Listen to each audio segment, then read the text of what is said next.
मैं शुरू कर रहा हूं जीएसटी, और बहुत प्यारा है, पास होने का रास्ता यहीं से निकलता है। सिलेबस 2022 एप्लीकेबल हो चुका है। वैसे तो 2020 में एप्लीकेबल होना था, क्योंकि हर 4 साल के बाद इंस्टीट्यूट आपका सिलेबस चेंज करता है। 2000 में जब मैंने टीचिंग शुरू करी थी सीएमए के लिए स्ट्रिक्टली 2007 में, तो 2004 का सिलेबस चल रहा था। फिर 2008 का सिलेबस आया, फिर 2012 में सिलेबस आया, 2016 में सिलेबस आया। तो फिर सिलेबस आना चाहिए था 2020 में, लेकिन जिस समय 2020 चल रही थी उस समय क्योंकि कोरोना चल रहा था, इसलिए उन्होंने सिलेबस को रिवाइज नहीं किया। कोरोना जब सेटल हो गया, सब कुछ ठीक हो गया, लॉकडाउन वगैरह हट गया, तो उन्होंने सिलेबस को रिवाइज किया।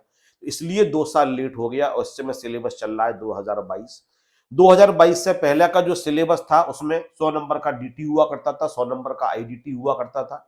लेकिन टाइम टू टाइम वो नए सब्जेक्ट को इंट्रोड्यूस करते हैं, कुछ सिलेबस के अंदर फेरबदल करते हैं, जो मार्केट से डिमांड आती है उसके हिसाब से सिलेबस को रिवाइज करते हैं। अब दोबारा से 2026 में सिलेबस रिवाइज होगा, क्योंकि 22 में 4 जोड़ेंगे 26 हो जाएगा।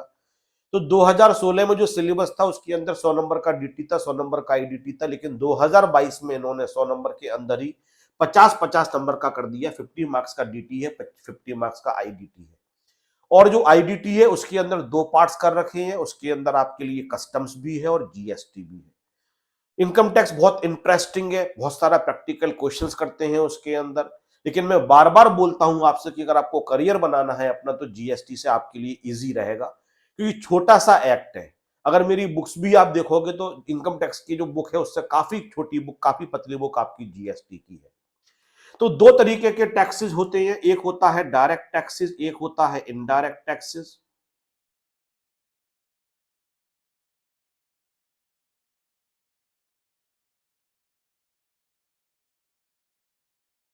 जिनकी लाइबिलिटी आप ही के ऊपर होती है पे करने की, आप अपनी लाइबिलिटी को शिफ्ट नहीं कर सकते हो, उसको डायरेक्ट टैक्स कहा जाता है। डायरेक्ट टैक्स का सबसे अच्छा एग्जाम्पल होता है इनकम टैक्स। अगर आप इनकम को अर्न कर रहे हो तो आप ही टैक्स पे करने के लिए लायबल हो, आप अपनी लाइबिलिटी किसी और के ऊपर ट्रांसफर नहीं कर सकते हो। लेकिन अगर आप टैक्स की अपनी लाइबिलिटी किसी और के ऊपर ट्रांसफर कर सकते हो तो उसको कहा जाता है इनडायरेक्ट टैक्सेस। वैसे तो हम इस तरीके से भी कह सकते हैं, जो टैक्स हम सरकार को डायरेक्टली पे करते हैं उसको डायरेक्ट टैक्स कहते हैं, जो सरकार को इनडायरेक्टली टैक्स पे होता है उसको इनडायरेक्ट टैक्स कहते हैं। जैसे कि मैंने इनकम को अर्न किया और मैंने सरकार को सीधे खुद टैक्स पे कर दिया, it is called the indirect tax. लेकिन सपोज करते हैं आप रैंकर्स में पढ़ने के लिए आते हो और फीस रैंकर्स के अंदर 10,000 रुपए है, और आपसे जीएसटी चार्ज किया गया एट द रेट ऑफ 18%, 1,800 रुपए जीएसटी लिया। तो आपने रैंकर्स के लिए 11,800 रुपए दिए, 11,800 में जीएसटी रैंकर जो होगा 10,000 रुपए तो अपने पास रख लेगा, और जो 1,800 रुपए होगा वो सरकार को पे कर देगा। तो आप ये कह सकते हो कि हमने सरकार को पे किया, लेकिन हमने डायरेक्टली पे नहीं किया, हमने इनडायरेक्टली पे किया, इसलिए इसको कहा जा रहा है इनडायरेक्ट टैक्स। लेकिन इससे भी बेटर लैंग्वेज जो मैं बोल रहा हूं वो है, जब आप टैक्स की लायबिलिटी किसी और के ऊपर शिफ्ट नहीं करते हो तो बोलते हैं डायरेक्ट टैक्स। जब अपनी लायबिलिटी किसी और पे शिफ्ट कर सकते हो तो उसको बोला जाता है इनडायरेक्ट टैक्स। दोनों दोनों केस में टैक्स पे करने की जिम्मेदारी उसी की है जो आपसे चार्ज कर रहा है। मैंने अगर इनकम को 10 लाख रुपए कमाया, तो 10 लाख रुपए पे जो भी इनकम टैक्स आएगा उसको पे करने की जिम्मेदारी मेरी होगी। अगर मैं आपको रैंकर्स में पढ़ा रहा हूं या रैंकर्स आपको पढ़ा रहा है, तो जीएसटी पे करने की जिम्मेदारी रैंकर्स की होगी। सरकार आपसे टैक्स मांगने के लिए नहीं आएगी, सरकार रैंकर्स से ही टैक्स मांगेगी, लाइबिलिटी रैंकर्स की है। लेकिन रैंकर्स को यह अधिकार दिया गया है कि वो अपनी लाइबिलिटी आप पे शिफ्ट कर सकती है। तो रैंकर्स ने क्या किया, फीस के अंदर उस लाइबिलिटी को ऐड कर दिया 1,800 रुपए, और आपसे चार्ज करने के बाद सरकार को पे किया। ये लैंग्वेज बेटर क्यों है, क्योंकि जब हम इनडायरेक्ट टैक्स ऐसे बोलते हैं जो टैक्स इनडायरेक्टली पे किया गया, तो उसमें ऐसा लग रहा है कि लायबिलिटी आप लोगों की थी, और लायबिलिटी आप लोगों की थी और आपने सीधे सरकार को पे नहीं किया, आपने पहले रैंकर्स को पे किया और रैंकर्स ने आगे फिर सरकार को पे किया। ये सही लैंग्वेज नहीं है। जीएसटी पे करने की लायबिलिटी रैंकर्स की ही है, सरकार रैंकर्स से ही मांगेगी। लेकिन रैंकर्स को यह अधिकार मिला हुआ है कि वो अपनी लायबिलिटी आगे ट्रांसफर कर सकती है। तो रैंकर्स ने क्या किया कि अपनी लायबिलिटी आप लोगों के लिए ट्रांसफर कर दी। उसने कहा सरकार हमसे जीएसटी मांगेगी, लेकिन वो जीएसटी हम आपसे लेकर सरकार को पे करेंगे।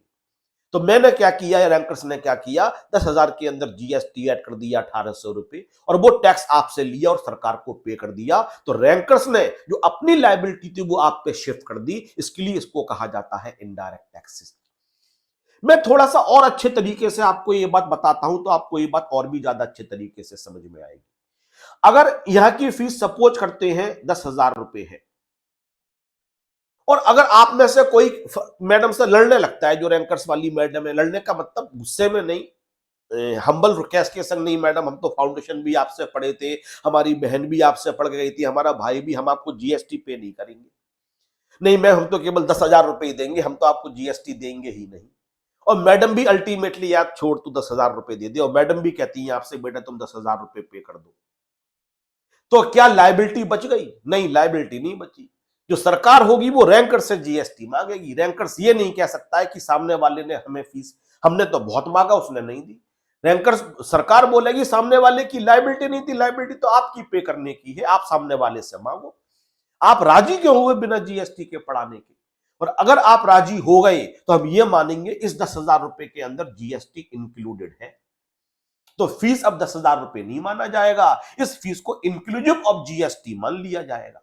और सरकार बोलेगी देखो कैलकुलेशन ऐसी करो, ये 10,000 है, इसके अंदर अगर 18% से जीएसटी इंक्लूड है तो ये 118% हो गया, तो हम फीस निकाल देंगे 100/118। तो 10,000 इंटू 100 डिवाइडेड बाई 118, और 1 मिनट बेटा, 118, और फीस हो गई आपकी 8474.57। और अब सरकार ये मानेगी जो 8474.57 था, इस पे 18% से जीएसटी चार्ज किया गया था। तो यहां पे मैं दोबारा लिखता हूं 8474.57। मैं चाहता उसको राउंड ऑफ भी कर सकता था, लेकिन पहली क्लास है इसलिए मैं एग्जैक्टली दिखा रहा हूं आपके लिए कितना आएगा, 1525.43। और इनका आप टोटल करोगे तो निकल के आ जाएगा 10,000। मैं जो बात प्रूव करना चाहता हूं उस बात को प्रूव करने की कोशिश कर रहा हूं। अगर लायबिलिटी आपकी होती तो उस लायबिलिटी से आप बच ही नहीं पाते, आप तो अपनी लायबिलिटी से एक तरीके से देखा बच गए। लायबिलिटी आपकी कभी नहीं थी, लायबिलिटी रैंकर्स की ही पे करने की थी, लेकिन रैंकर्स को ये राइट दिया गया था कि आप अपनी लायबिलिटी किसी अपने कस्टमर, ये जो भी आपसे सर्विस ले रहा है, उसको आप ट्रांसफर कर सकते थे। तो रैंकर जनरली क्या करता है, 10,000 रुपए में 1,800 रुपए ऐड करके 11,800 आपसे लेता है, और फिर सरकार को 1,800 रुपए पे करता है। लेकिन अगर आप लोग इस बात पे अड़ जाते हो कि नहीं हम जीएसटी अलग से पे नहीं करेंगे, हम तो केवल 10,000 रुपए पे करेंगे, इसका मतलब ये नहीं हुआ कि रैंकर की लायबिलिटी माफ हो गई। रैंकर सरकार के सामने ये एक्सक्यूज नहीं ले सकता है, हमने तो स्टूडेंट को बहुत बोला लेकिन वो राजी नहीं हुआ। बोले कैसे राजी नहीं हुआ? आपकी फीस पे करने को राजी हो गया, हमारा टैक्स पे करने को राजी नहीं हुआ, ऐसे कैसे हुआ? हमें स्टूडेंट से मतलब ही नहीं है, हमें तुमसे टैक्स चाहिए। तुमने अगर 10,000 रुपए में उसको पढ़ाने के लिए हाँ बोल दिया तो हम ये मानेंगे ये 10,000 रुपए जीएसटी को इंक्लूड करने के बाद है, तो ये 118% बना दिया जाएगा और 100/118 किया जाएगा, और फीस बन जाएगी 8474.57, और इसका 18% हो जाएगा 152.543, और इस तरीके से टोटल हो गया 10,000, और रैंकर्स को इतना टैक्स सरकार को पे करना पड़ेगा।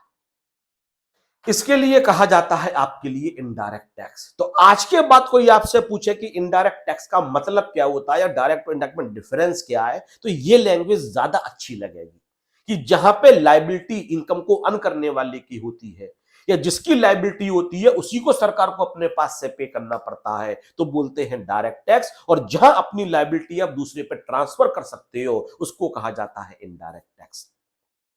तो सरकार दो तरीके से टैक्सेस लेती है। इनकम टैक्स डायरेक्ट टैक्स का एक बहुत बड़ा एग्जाम्पल है।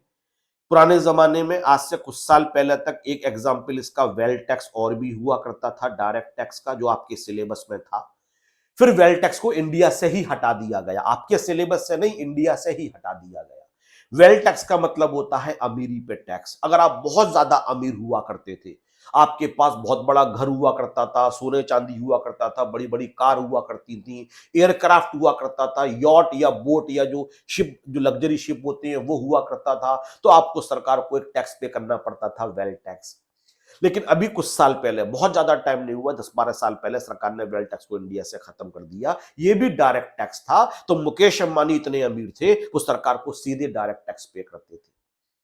और सब इनडायरेक्ट टैक्सेस के कौन से एग्जाम्पल थे? इसके बहुत सारे एग्जाम्पल थे, जैसे कि एक्साइज ड्यूटी।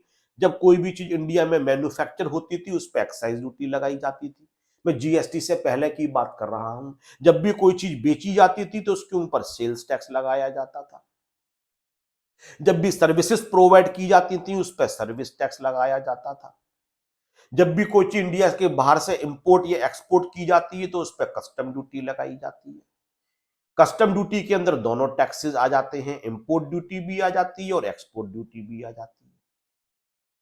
अगर केवल आपको इंपोर्ट बोलना है तो इंपोर्ट ड्यूटी बोलो, केवल एक्सपोर्ट बोलना है एक्सपोर्ट ड्यूटी बोलो। लेकिन अगर कस्टम ड्यूटीज बोलोगे तो आप दोनों को मिला के बोल रहे हो, इंपोर्ट ड्यूटी भी कवर हो गई, एक्सपोर्ट ड्यूटी भी कवर हो गई। ये कुछ बड़े बड़े एग्जाम्पल हैं इनडायरेक्ट टैक्सेस के। जैसे कि एक आदमी ने इंडिया के बाहर से एक टीवी के लिए इंपोर्ट किया, 20,000 रुपए अगर इंडियन रुपीज की बात करें। और जब इंपोर्ट किया तो सरकार ने कहा कि आप हमें इंपोर्ट ड्यूटी पे करो। उस पे इंपोर्ट ड्यूटी उसने पे करी, सपोज करते हैं 50% के रेट से थी 10,000 रुपए। उस शॉपकीपर ने सरकार को 10,000 रुपए दिए और 30,000 रुपए का हो गया। अब इसने अपना प्रॉफिट इसके अंदर ऐड कर दिया और प्रॉफिट का कि इसने बोला मैं 8,000 रुपए प्रॉफिट कमाऊंगा, और इसने सेलिंग प्राइस 38,000 रुपए रख दिया और वो आपने खरीद लिया। तो पे करने की जिम्मेदारी दुकानदार की थी, दुकानदार ने सरकार को पे भी किया, लेकिन वो लायबिलिटी आप पे शिफ्ट कर दी उसने। जब आपको बेचा उसके अंदर उसने 10,000 रुपए को ऐड कर दिया, तो अल्टीमेटली तो आपने पे किया ना। पे करने की जिम्मेदारी दुकानदार की थी, लेकिन लायबिलिटी उसने आपके ऊपर डाल दी, और अल्टीमेटली जो टीवी को एंजॉय कर रहा है, टीवी को यूज कर रहा है, वो सरकार को ड्यूटी पे कर रहा है। इसलिए कस्टम ड्यूटी को कहा जाता था इनडायरेक्ट टैक्सेस। इसी तरीके से एक्साइज ड्यूटी मैन्युफैक्चरिंग पे लगती थी। सपोज करते हैं ऊपर फैन चल रहा है, किस कंपनी का है? उषा कंपनी का फैन है। कंपनी ने इसको मैन्युफैक्चर किया, 2,000 रुपए का बनकर तैयार हुआ। इसके अंदर प्रॉफिट वगैरह सब इंक्लूड है, उषा कंपनी का मैन्युफैक्चरिंग कॉस्ट सब कुछ, प्रॉफिट वगैरह। अब जब ये फैक्ट्री से बाहर निकलेगा तो सरकार कहती थी उषा कंपनी से हमें एक्साइज ड्यूटी पे करो। एक्साइज ड्यूटी का मतलब होता है वो टैक्स जो मैन्युफैक्चरिंग पे लगाई जाता है। सपोज करते हैं रेट 10% था, 200 रुपए। तो लायबिलिटी उषा कंपनी की है क्योंकि वो मैन्युफैक्चरर है। लेकिन जब वो सामने वाले को बेचेगी तो उसको बोलेगी भाई साहब आप हमें 200 रुपए और दो। आप ये नहीं कह सकते हो कि लायबिलिटी तो आपकी है, क्योंकि इनडायरेक्ट टैक्स के अंदर ये खास बात होती है, लायबिलिटी आप दूसरे वाले पे ट्रांसफर कर सकते हो। तो जो खरीदने के लिए आया उस पर लायबिलिटी डाल दी गई। तो उषा कंपनी ने सामने वाले कस्टमर से, जो भी डिस्ट्रीब्यूटर आया होगा, उससे 200 रुपए लिए और सरकार को पे कर दी। तो जहां लायबिलिटी आप शिफ्ट कर रहे हो, किसी दूसरे आदमी को ट्रांसफर कर रहे हो, उसको कहा जाता है इनडायरेक्ट टैक्सेस। और जहां अपनी लायबिलिटी आपको खुद पे करनी पड़ती है, उसको कहा जाता है डायरेक्ट टैक्सेस। डायरेक्ट टैक्सेस का सबसे बड़ा एग्जाम्पल इस समय इंडिया में इनकम टैक्स है, बल्कि इतना बड़ा एग्जाम्पल है कि दोनों एक तरीके से पर्यायवाची बन चुकी है। इनडायरेक्ट टैक्सेस के जीएसटी के आने से पहले बहुत सारे एग्जाम्पल हुआ करते थे। एक्साइज ड्यूटी हुआ करता था, सेल्स टैक्स हुआ करता था, सर्विस टैक्स हुआ करता था, और भी बहुत सारे टैक्सेस। लेकिन जब से जीएसटी आया तो इन सारे टैक्सेस को जीएसटी के अंदर मर्ज कर दिया गया, जिसकी बातें आगे वाली क्लासेस के अंदर हम लोग करने वाले हैं। सवाल ये उठता है कि सरकार टैक्स को दो तरीके से लेती क्यों है? जब मैंने डीटी शुरू किया था तब भी यही बात बोली थी, और आज दोबारा यह बात बोलता हूं कि सरकार ये कहते, मैं सरकार से पूछता हूं कि आप पूरा डायरेक्ट टैक्स ले लो या पूरा इनडायरेक्ट टैक्स ले लो, आप दो टैक्स अलग अलग क्यों लेते हो? सरकार ने कहा देखो यार, हमें चाहिए आपसे 100 में 50 रुपए, और सीधे हम डायरेक्ट टैक्स के अगर 100 से 50 रुपए मांग लेंगे तो पब्लिक बहुत गुस्सा करेगी। तो हम 100 में 30 रुपए या 35 रुपए तो डायरेक्टली मांग लेते हैं। अब डीटी आप समझ से पढ़ रहे हो, जो हाईएस्ट रेट होता है वो 30% होता है, और उसके ऊपर सरचार्ज भी लगता है अगर बहुत रिच होते हो, और हेल्थ एंड एजुकेशन सेस भी लगता है। अभी अभी मैंने पढ़ाया था 5 करोड़ रुपए से ज्यादा की इनकम होगी और ओल्ड रिजीम में जा रहे हो तो करीब करीब आपका 41-42 रुपए के आसपास डायरेक्ट टैक्स बनता है। आपको 30% टैक्स पे करना पड़ता है, 37 उसके ऊपर बैठता है आपके लिए सरचार्ज 11.1, तो 41 रुपए 10 पैसे हो गया। इस पे 4% हेल्थ एंड एजुकेशन सेस, करीब करीब 42-47 रुपए के आसपास आप 100 रुपए के ऊपर सरकार को डीटी पे कर देते हो। अब 100 रुपए में आपने 42 से 43 रुपए सरकार को डीटी पे कर दिया। अब जो 57 रुपए आपको मिले सरकार को उसमें से भी टैक्स चाहिए। अब सरकार आपसे बोले कि नहीं 100 रुपए में हमें 55 रुपए दे दो डीटी के, तो आप गुस्सा करोगे, सर 100 में आप 55 ले लोगे, 60 ले लोगे तो हमें क्या बचेगा। सरकार ने कहा नहीं हमें केवल 42 रुपए दे दो। आप भी खुश हो गए, मेरे पास 58 रुपीज बचे। लेकिन आप एक बात भूल गए, अब 58 रुपीज को आप खर्च करने के लिए जाओगे और जो भी चीज खरीदोगे उस पर आपको जीएसटी पे करना पड़ेगा। और जीएसटी आने से पहले आपको वही अलग नाम से पे करने पड़ते थे। एक्साइज ड्यूटी के नाम से पे करना पड़ता था, सेल्स टैक्स के नाम से, सर्विस टैक्स के नाम से। तो सरकार अभी आपसे 10-15 रुपए और भी ले लेगी। तो अभी भी आप 100 रुपए कमा रहे हो तो सरकार को 55 रुपए 50 रुपए के आसपास पे कर रहे हो। लेकिन एक सोर्स से सरकार सीधे डीटी लेगी तो आपकी आंखों में खटकेगा। तो सरकार दो तरीके से लेती है, एक तो जो दिखाई पड़ रहा है वो सीधे डीटी हो गया, एक घुमा फिरा के लेती है। आपने 20 रुपए का लेज लिया, आपको ये लगता है कि हम तो 20 रुपए का लेज खा रहे हैं, लेकिन आपको पता ही नहीं है उसके अंदर जीएसटी इंक्लूड है, कुछ हिस्सा सरकार का भी है। एक्चुअली जो लेज की कंपनी को जा रहा है, जो डिस्ट्रीब्यूटर को जा रहा है, जो रिटेलर को जा रहा है, वो पूरे 20 रुपए नहीं जा रहा है, 20 से कम जा रहा है, उसमें एक हिस्सा सरकार का भी है। आप कोई भी काम कर रहे हो, आप गाड़ी खरीदते हो उसके अंदर तो 28% जीएसटी लगा होता है, उसके अंदर आप जीएसटी बहुत सारा पे करते हो। आप पानी की बोतल खरीदते हो उस पे आप जीएसटी पे कर रहे हो, आप खाने के बिस्किट्स खरीदते हो उस पे जीएसटी पे कर रहे हो, आप सुबह से शाम तक आप ट्यूशन पढ़ने के लिए उस पे आप जीएसटी पे कर रहे हो, हर जगह जीएसटी। अभी भी आप सरकार को एक अच्छा खासा अमाउंट दे रहे हो। इसलिए सरकार ये कहती है बंसल जी हम सारा डीटी के तरीके से लेंगे तो दिक्कत हो जाएगी, इसलिए थोड़ा हम डीटी के तरीके से लेते हैं और थोड़ा हम आईडीटी के तरीके से लेते हैं, जिससे कि आदमी को एकदम से बर्डन फील नहीं हो। हालांकि बर्डन उस पर पड़ रहा है बट बर्डन फील नहीं हो रहा है। एक कहावत है, आंखों देखी मक्खी नहीं निकली जाती है। अब उस दूध के सामने आपके सामने मक्खी गिर जाए, उस दूध को आप हरगिज नहीं पियोगे। मैं आपको कितना भी कन्विंस करूं यार मक्खी तो इतने हिस्से में गिरी थी, इसको कब से निकाल के फेंक दिया, बाकी दूध साफ है, आप कहोगे नहीं नहीं यार मक्खी गिर गई, मैं इस दूध को नहीं पी रहा हूं।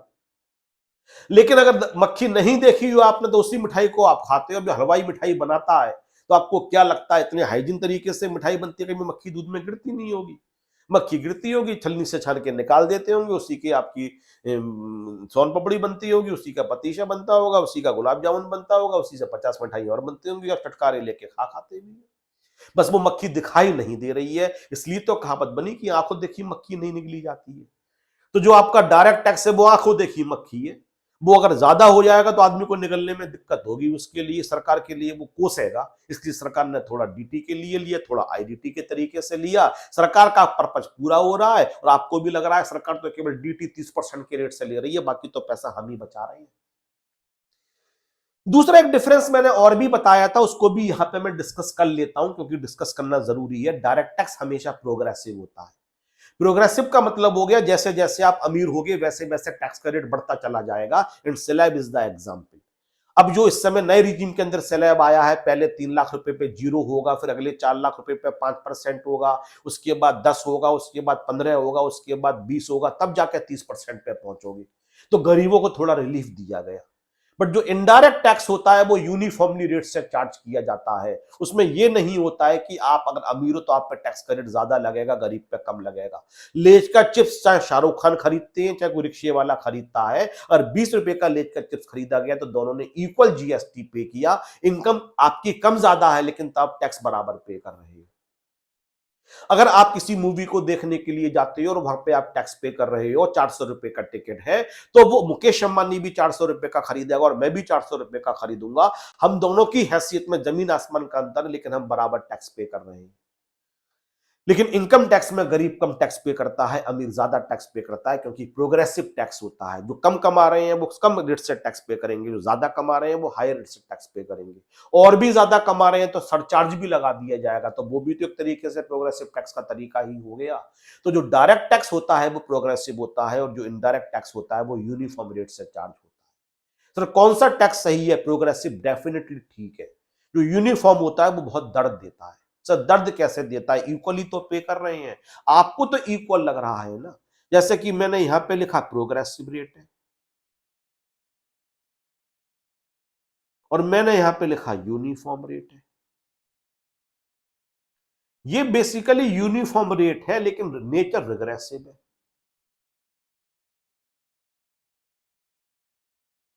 रिग्रेसिव का मतलब हो गया अमीर कम टैक्स पे करेगा, गरीब ज्यादा टैक्स पे करेगा। अमीर कम टैक्स पे करेगा और गरीब ज्यादा टैक्स पे करेगा। सर कैसे? लेज का चिप्स सर 20 रुपए का है तो शाहरुख खान ने भी बराबर टैक्स पे किया, रिक्शे वाले ने बराबर टैक्स पे किया, रिक्शे वाले ने ज्यादा टैक्स कहां पे किया? आप केवल लेज का चिप्स देख रहे हो, आप हैसियत नहीं देख रहे हैं। शाहरुख खान के पास अकूत संपत्ति है और उसमें से उसने 20 रुपए के अंदर 2 या 3 रुपए टैक्स पे किया। और एक रिक्शे वाले ने पूरे साल में कमाया होगा 1 या 1.5 लाख रुपए, उसने उसमें से 20 रुपए चिप्स को एंजॉय करने के लिए 2-2.5 रुपए टैक्स पे किया। आप देख लो शाहरुख खान की संपत्ति के आगे 2-2.5 रुपए कितनी बड़ी चीज है, और गरीब रिक्शे वाला जो दिन के 100-150 रुपए कमाता है उसके लिए 2.5 रुपए कितनी बड़ी चीज है। अगर यहाँ पे मेरे पास कोई बहुत अल्ट्रा रिच आदमी है, उसका बेटी पढ़ने के लिए आते हैं तो 10,000 रुपए पे वो 1,800 रुपए पे करते हैं। अब उनके पास करोड़ों रुपए की प्रॉपर्टी, 1,800 रुपए उसका कितना छोटा सा अमाउंट हुआ, निकाल लो। और एक रिक्शे या ऑटो चलाने वाला की रेहड़ी चलाने वाले का बेटा बेटी भी पढ़ रहा है, वो अपनी मेहनत से अपनी हिम्मत से अपने बच्चे को पढ़ा रहे हैं, जिनके 200-300 रुपए कमाते हैं और वो 1,800 रुपए पे कर रहा है, तो वो अपनी इनकम का इतना बड़ा हिस्सा पे कर रहा है, देख लो। ये क्वेश्चन कई बार पेपर में आ जाता है कि जो इनडायरेक्ट टैक्स है वो यूनिफॉर्म रेट से चार्ज होता है, लेकिन असल में देखा जाए तो वो रिग्रेसिव होता है। इसको प्रूव करो। तो प्रूफ तो मैं इनकम के परसेंटेज निकाल के कर दूंगा, लेकिन अभी एक छोटा सा एग्जांपल मैंने खुद डिजाइन किया हुआ है, पहले भी बताया, उसको दोबारा बताता हूं। एक रेस्टोरेंट के अंदर 2 आदमी खाना खा रहे हैं, एक बहुत रिच है और एक कंपैरेटिवली थोड़ा रिच नहीं है, वो पुअर है। रिच वाले ने ज्यादा खाना खाना था, उसने शानदार खाना मंगाया, उसकी थाली के अंदर 4 रोटी है। पुअर वाले के पास कम पैसे थे, उसके पास केवल 2 रोटी है। अब एक भूखा डॉग आ गया, स्ट्रीट डॉग आ गया, उसको भूख लग रही थी, वो गरीब वाले के पास गया, गरीब वाले को दया आ गई, उसने इसमें से 1 रोटी इसके लिए दे दी, कुत्ते के लिए, बोले तुम खा ले। अच्छा दिल का इंसान था। फिर डॉग वहां से खाने के बाद रिच वाले के पास गया, रिच वाला भी एक अच्छे दिल का इंसान था, उसको भी दया आई, उसने भी 1 रोटी इसके लिए दे दी, डॉग के लिए। अब अगर आप दूर से बैठ के देखोगे तो बोलोगे दोनों ने बराबर कंट्रीब्यूट किया, 1 रोटी गरीब ने खिलाई, 1 रोटी अमीर ने खिलाई, लेकिन थाली की स्थिति जिसको पता है तो आप बोलोगे गरीब ने अपनी थाली का 50% दे दिया, आधा खाना खिला दिया, और यहां बोलोगे उसने अपना इनकम का केवल 25% खाना, सॉरी अपनी थाली का 25% खाना खिलाया, उसकी थाली में 4 रोटियां थी। यही बिल्कुल एग्जाम्पल मैं प्रूव कर रहा हूं, यूनिफॉर्म रेट रिग्रेसिव बन जाता है। रिग्रेसिव का मतलब होता है गरीब ज्यादा पे कर रहा है, अमीर कम पे कर रहा है। रेट भले ही यूनिफॉर्म है, लेकिन आप रेट क्यों देख रहे हो? पेइंग कैपेसिटी भी तो देखो। अथाह संपत्ति है मुकेश अंबानी के पास, अडानी के पास, और वो किसी चीज को एंजॉय करने के लिए 1,000 रुपए पे कर रहे हैं, और उसी चीज को एंजॉय करने के लिए इसके पास लिमिटेड सोर्सेज हैं, वो 1,000 रुपए पे कर रहा है। इनकम के रेस्पेक्ट में देखोगे तो अडानी अंबानी ने बहुत 0.000000 केवल टैक्स पे किया होगा, और गरीब आदमी ने हो सकता है 2%, 4%, 6% अपनी इनकम का टैक्स पे कर दिया हो। इसलिए कोशिश ये करनी चाहिए कि इनडायरेक्ट टैक्स कम से कम होना चाहिए, इनडायरेक्ट टैक्स ज्यादा नहीं होना चाहिए। इनडायरेक्ट टैक्स रिग्रेसिव नेचर का होता है। बहरहाल इस पे किसी और दिन बहुत डिटेल में बात करेंगे। मैं इसी बात पे कि डायरेक्ट और इनडायरेक्ट टैक्सेस क्या होते हैं, क्या डायरेक्ट टैक्स को खत्म कर दिया जाए, कि इनडायरेक्ट टैक्स को खत्म कर दिया जाए, इस पे मैं घंटों बोल सकता हूं। लेकिन क्लास शुरू करने के लिए मैंने आपको एक बेसिक बता दिया। सरकार, देश चलाने के लिए सरकार को पैसे की रिक्वायरमेंट होती है, वो पैसा आप ही को वापस किया जाएगा फैसिलिटीज की फॉर्म में। आपको सड़कें बना के दी जाएंगी, आपको फ्लाईओवर्स बना के दिए जाएंगे, इंफ्रास्ट्रक्चर डेवलप किया जाएगा, सीवर लाइन साफ की जाएगी, यमुना की सफाई होगी, गंगा की सफाई होगी, साफ पानी घरों के अंदर आएगा, साइंस की तरक्की करेंगे, जजेस को फीस देंगे, जो आर्मी के लोग हमारी सेफ्टी कर रहे हैं उनके लिए हथियार खरीद के देंगे, उनके लिए हवाई जहाज खरीदेंगे, लड़ाकू विमान खरीदेंगे, उनके लिए सैलरी दी जाएगी। जितने भी सरकारी एम्प्लॉय होती है वो हमारे लिए काम करते हैं, उनको सैलरी दी जाएगी। इसके लिए सरकार को पैसे की रिक्वायरमेंट होती है, और वो पैसा सरकार बहुत सारे सोर्सेज से अर्न करती है। उसमें सबसे बड़ा एक सोर्स होता है टैक्सेस, और टैक्सेस 2 तरीके के होते हैं, डायरेक्ट टैक्सेस और इनडायरेक्ट टैक्सेस। डायरेक्ट टैक्सेस जिसकी लायबिलिटी होती है वो खुद पे करता है, और इनडायरेक्ट टैक्सेस जो अपनी लायबिलिटी किसी दूसरे पे शिफ्ट कर देता है। डायरेक्ट टैक्स का example income tax and the wealth tax, और इनडायरेक्ट टैक्सेस के example excise duty, sales tax, service tax, custom duty, और अब जो 2017 के बाद से इन सब के बदले में एक टैक्स आ गया जीएसटी, ये indirect. Direct tax generally progressive होते हैं, इनडायरेक्ट टैक्सेस यूनिफॉर्म रेट से चार्ज किए जाते हैं, क्योंकि रेट यूनिफॉर्म होता है तो हैसियत के रेस्पेक्ट में ये रिग्रेसिव हो जाते हैं। अब बात करते हैं इनडायरेक्ट टैक्सेस की। मैंने डिफरेंस बता दिया दोनों के अंदर। इनडायरेक्ट टैक्स में भी जीएसटी की बात करते हैं। कस्टम ड्यूटी बाद में करवाऊंगा। कस्टम ड्यूटी मैक्सिमम 2 क्लासेस का है, केवल मैक्सिमम 2 क्लास लगेंगी जीएसटी उसकी कस्टम्स के अंदर, तो उसको बाद में करवाऊंगा। मैं अब जीएसटी पे आता हूं, लेकिन जीएसटी पे आने से पहले हम बात करते हैं कि कौन सी टैक्स सेंट्रल गवर्नमेंट लगाती है, कौन सी टैक्स स्टेट गवर्नमेंट लगाती है। तो जब जिन लोगों ने हमारा कॉन्स्टिट्यूशन बनाया, उन्हें हमारी देश की सिचुएशन पता थी कि जो हमारा सिस्टम है, संघीय ढांचा है, एक तो हमारी सेंट्रल गवर्नमेंट है और एक स्टेट गवर्नमेंट है। सेंट्रल गवर्नमेंट इंडिया की होती है, इसके हेड को हम प्राइम मिनिस्टर्स कहते हैं। जो स्टेट गवर्नमेंट होती है वो स्टेटमेंट के कामों के लिए होती है, उसके लिए कहा जाता है हेड को चीफ मिनिस्टर कहा जाता है। जैसे यूपी के चीफ मिनिस्टर योगी आदित्यनाथ हैं, जैसे कि बिहार के चीफ मिनिस्टर नीतीश कुमार हैं। तो डिफरेंट स्टेट के डिफरेंट चीफ मिनिस्टर हैं। दिल्ली की चीफ मिनिस्टर रेखा गुप्ता है, थोड़े दिन पहले तक अरविंद केजरीवाल थे। इसी तरीके से जो हमारे इंडिया का चीफ मिनिस्टर है, अब वो मनमोहन कह रहा हूं, नरेंद्र मोदी जी है। तो टैक्सेस का बंटवारा भी होना चाहिए। कुछ काम करवाने की जिम्मेदारी स्टेट गवर्नमेंट की है, कुछ काम करवाने की जिम्मेदारी सेंट्रल गवर्नमेंट की है। कामों का बंटवारा भी हो रखा है। अब जैसे कि नेशनल हाईवे है, जो बड़े बड़े शहरों को सड़क जोड़ रही है, वो सेंट्रल गवर्नमेंट के अंडर में आता है, तो सेंट्रल गवर्नमेंट की जिम्मेदारी है। तो सेंट्रल गवर्नमेंट के जो मिनिस्टर है, नितिन गडकरी परिवहन मंत्री, उनकी जिम्मेदारी है वो सड़कों को बनवाए। उन्होंने काम अच्छा किया भी। आप यहां से जयपुर चले जाओ, आप यहां से अमृतसर चले जाओ, आप यहां से देहरादून चले जाओ, आप यहां से डिफरेंट जगह चले जाओ, आपको अच्छी सड़क मिलती है। लेकिन स्टेट के अंदर जो स्टेट हाईवेज होते हैं, जो स्टेट के शहरों को जोड़ते हैं, उसको स्टेट वे ही कहा जाता है। उसको सही करवाने की जिम्मेदारी स्टेट गवर्नमेंट की होती है, उसके लिए भी पैसा चाहिए। तो जहां जहां सेंट्रल गवर्नमेंट के हिस्से में सड़क आ रही है, वह सेंट्रल गवर्नमेंट ठीक करवाएगी। जहां स्टेट गवर्नमेंट के हिस्से में सड़क आ रही है, वह स्टेट गवर्नमेंट करवाएगी। तो बंटवारा कामों का पहले ही हो रखा है। तो कॉन्स्टिट्यूशन के अंदर 2 लिस्ट दे रखी है, एक को कहा जाता है यूनियन लिस्ट और एक को कहा जाता है स्टेट लिस्ट। वैसे एक लिस्ट और भी होती है, कॉन्करेंट लिस्ट, उसको बाद में डिस्कस करेंगे। लेकिन पहले अब बात करते हैं यूनियन लिस्ट की। इसमें वो सारे मैटर्स दे रखे हैं, इस पर कानून बनाने की जिम्मेदारी सेंट्रल गवर्नमेंट की है। जो मुद्दे सेंट्रल गवर्नमेंट के अंडर में आते हैं, वो सारे के सारे यूनियन लिस्ट में लिखे हैं, चाहे फाइनेंस के हो चाहे नॉट ए फाइनेंस के हो।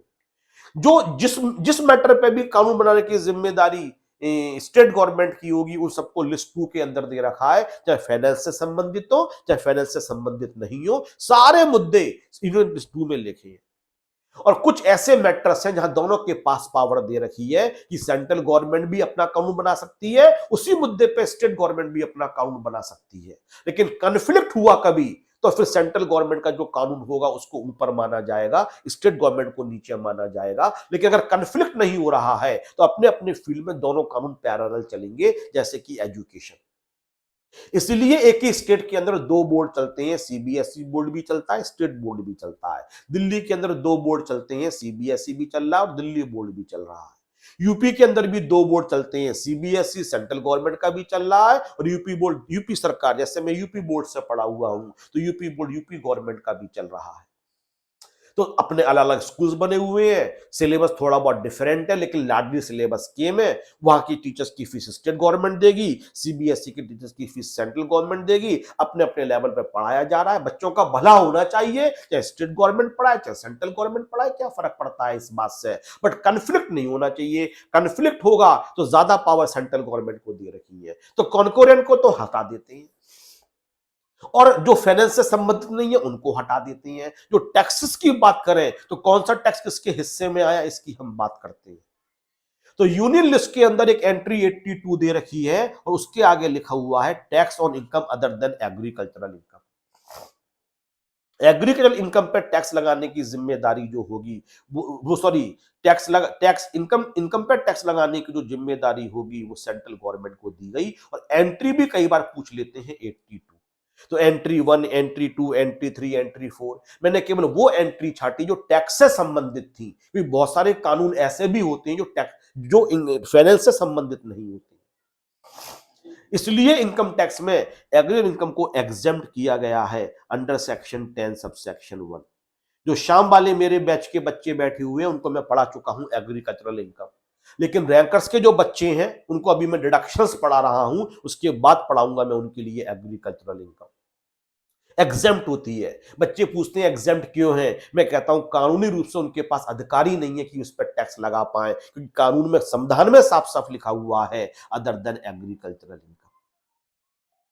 तो अब डायरेक्ट टैक्स को तो भूल जाओ, बस डायरेक्ट टैक्स मैंने इसलिए बता दिया कि एक नंबर का क्वेश्चन आपका तैयार हो गया। अगर बाई चांस आ जाए कि इनकम पे टैक्स लगाने की पावर कौन सी एंट्री से सेंट्रल गवर्नमेंट को मिलती है, तो कहना यूनियन लिस्ट जो लिस्ट नंबर 1 है उसकी एंट्री नंबर 82 में हमारे कॉन्स्टिट्यूशन ने सेंट्रल गवर्नमेंट को पावर दी हुई है कि आप इनकम पे टैक्स लगा सकते हो, एक को छोड़कर, एग्रीकल्चरल को छोड़कर।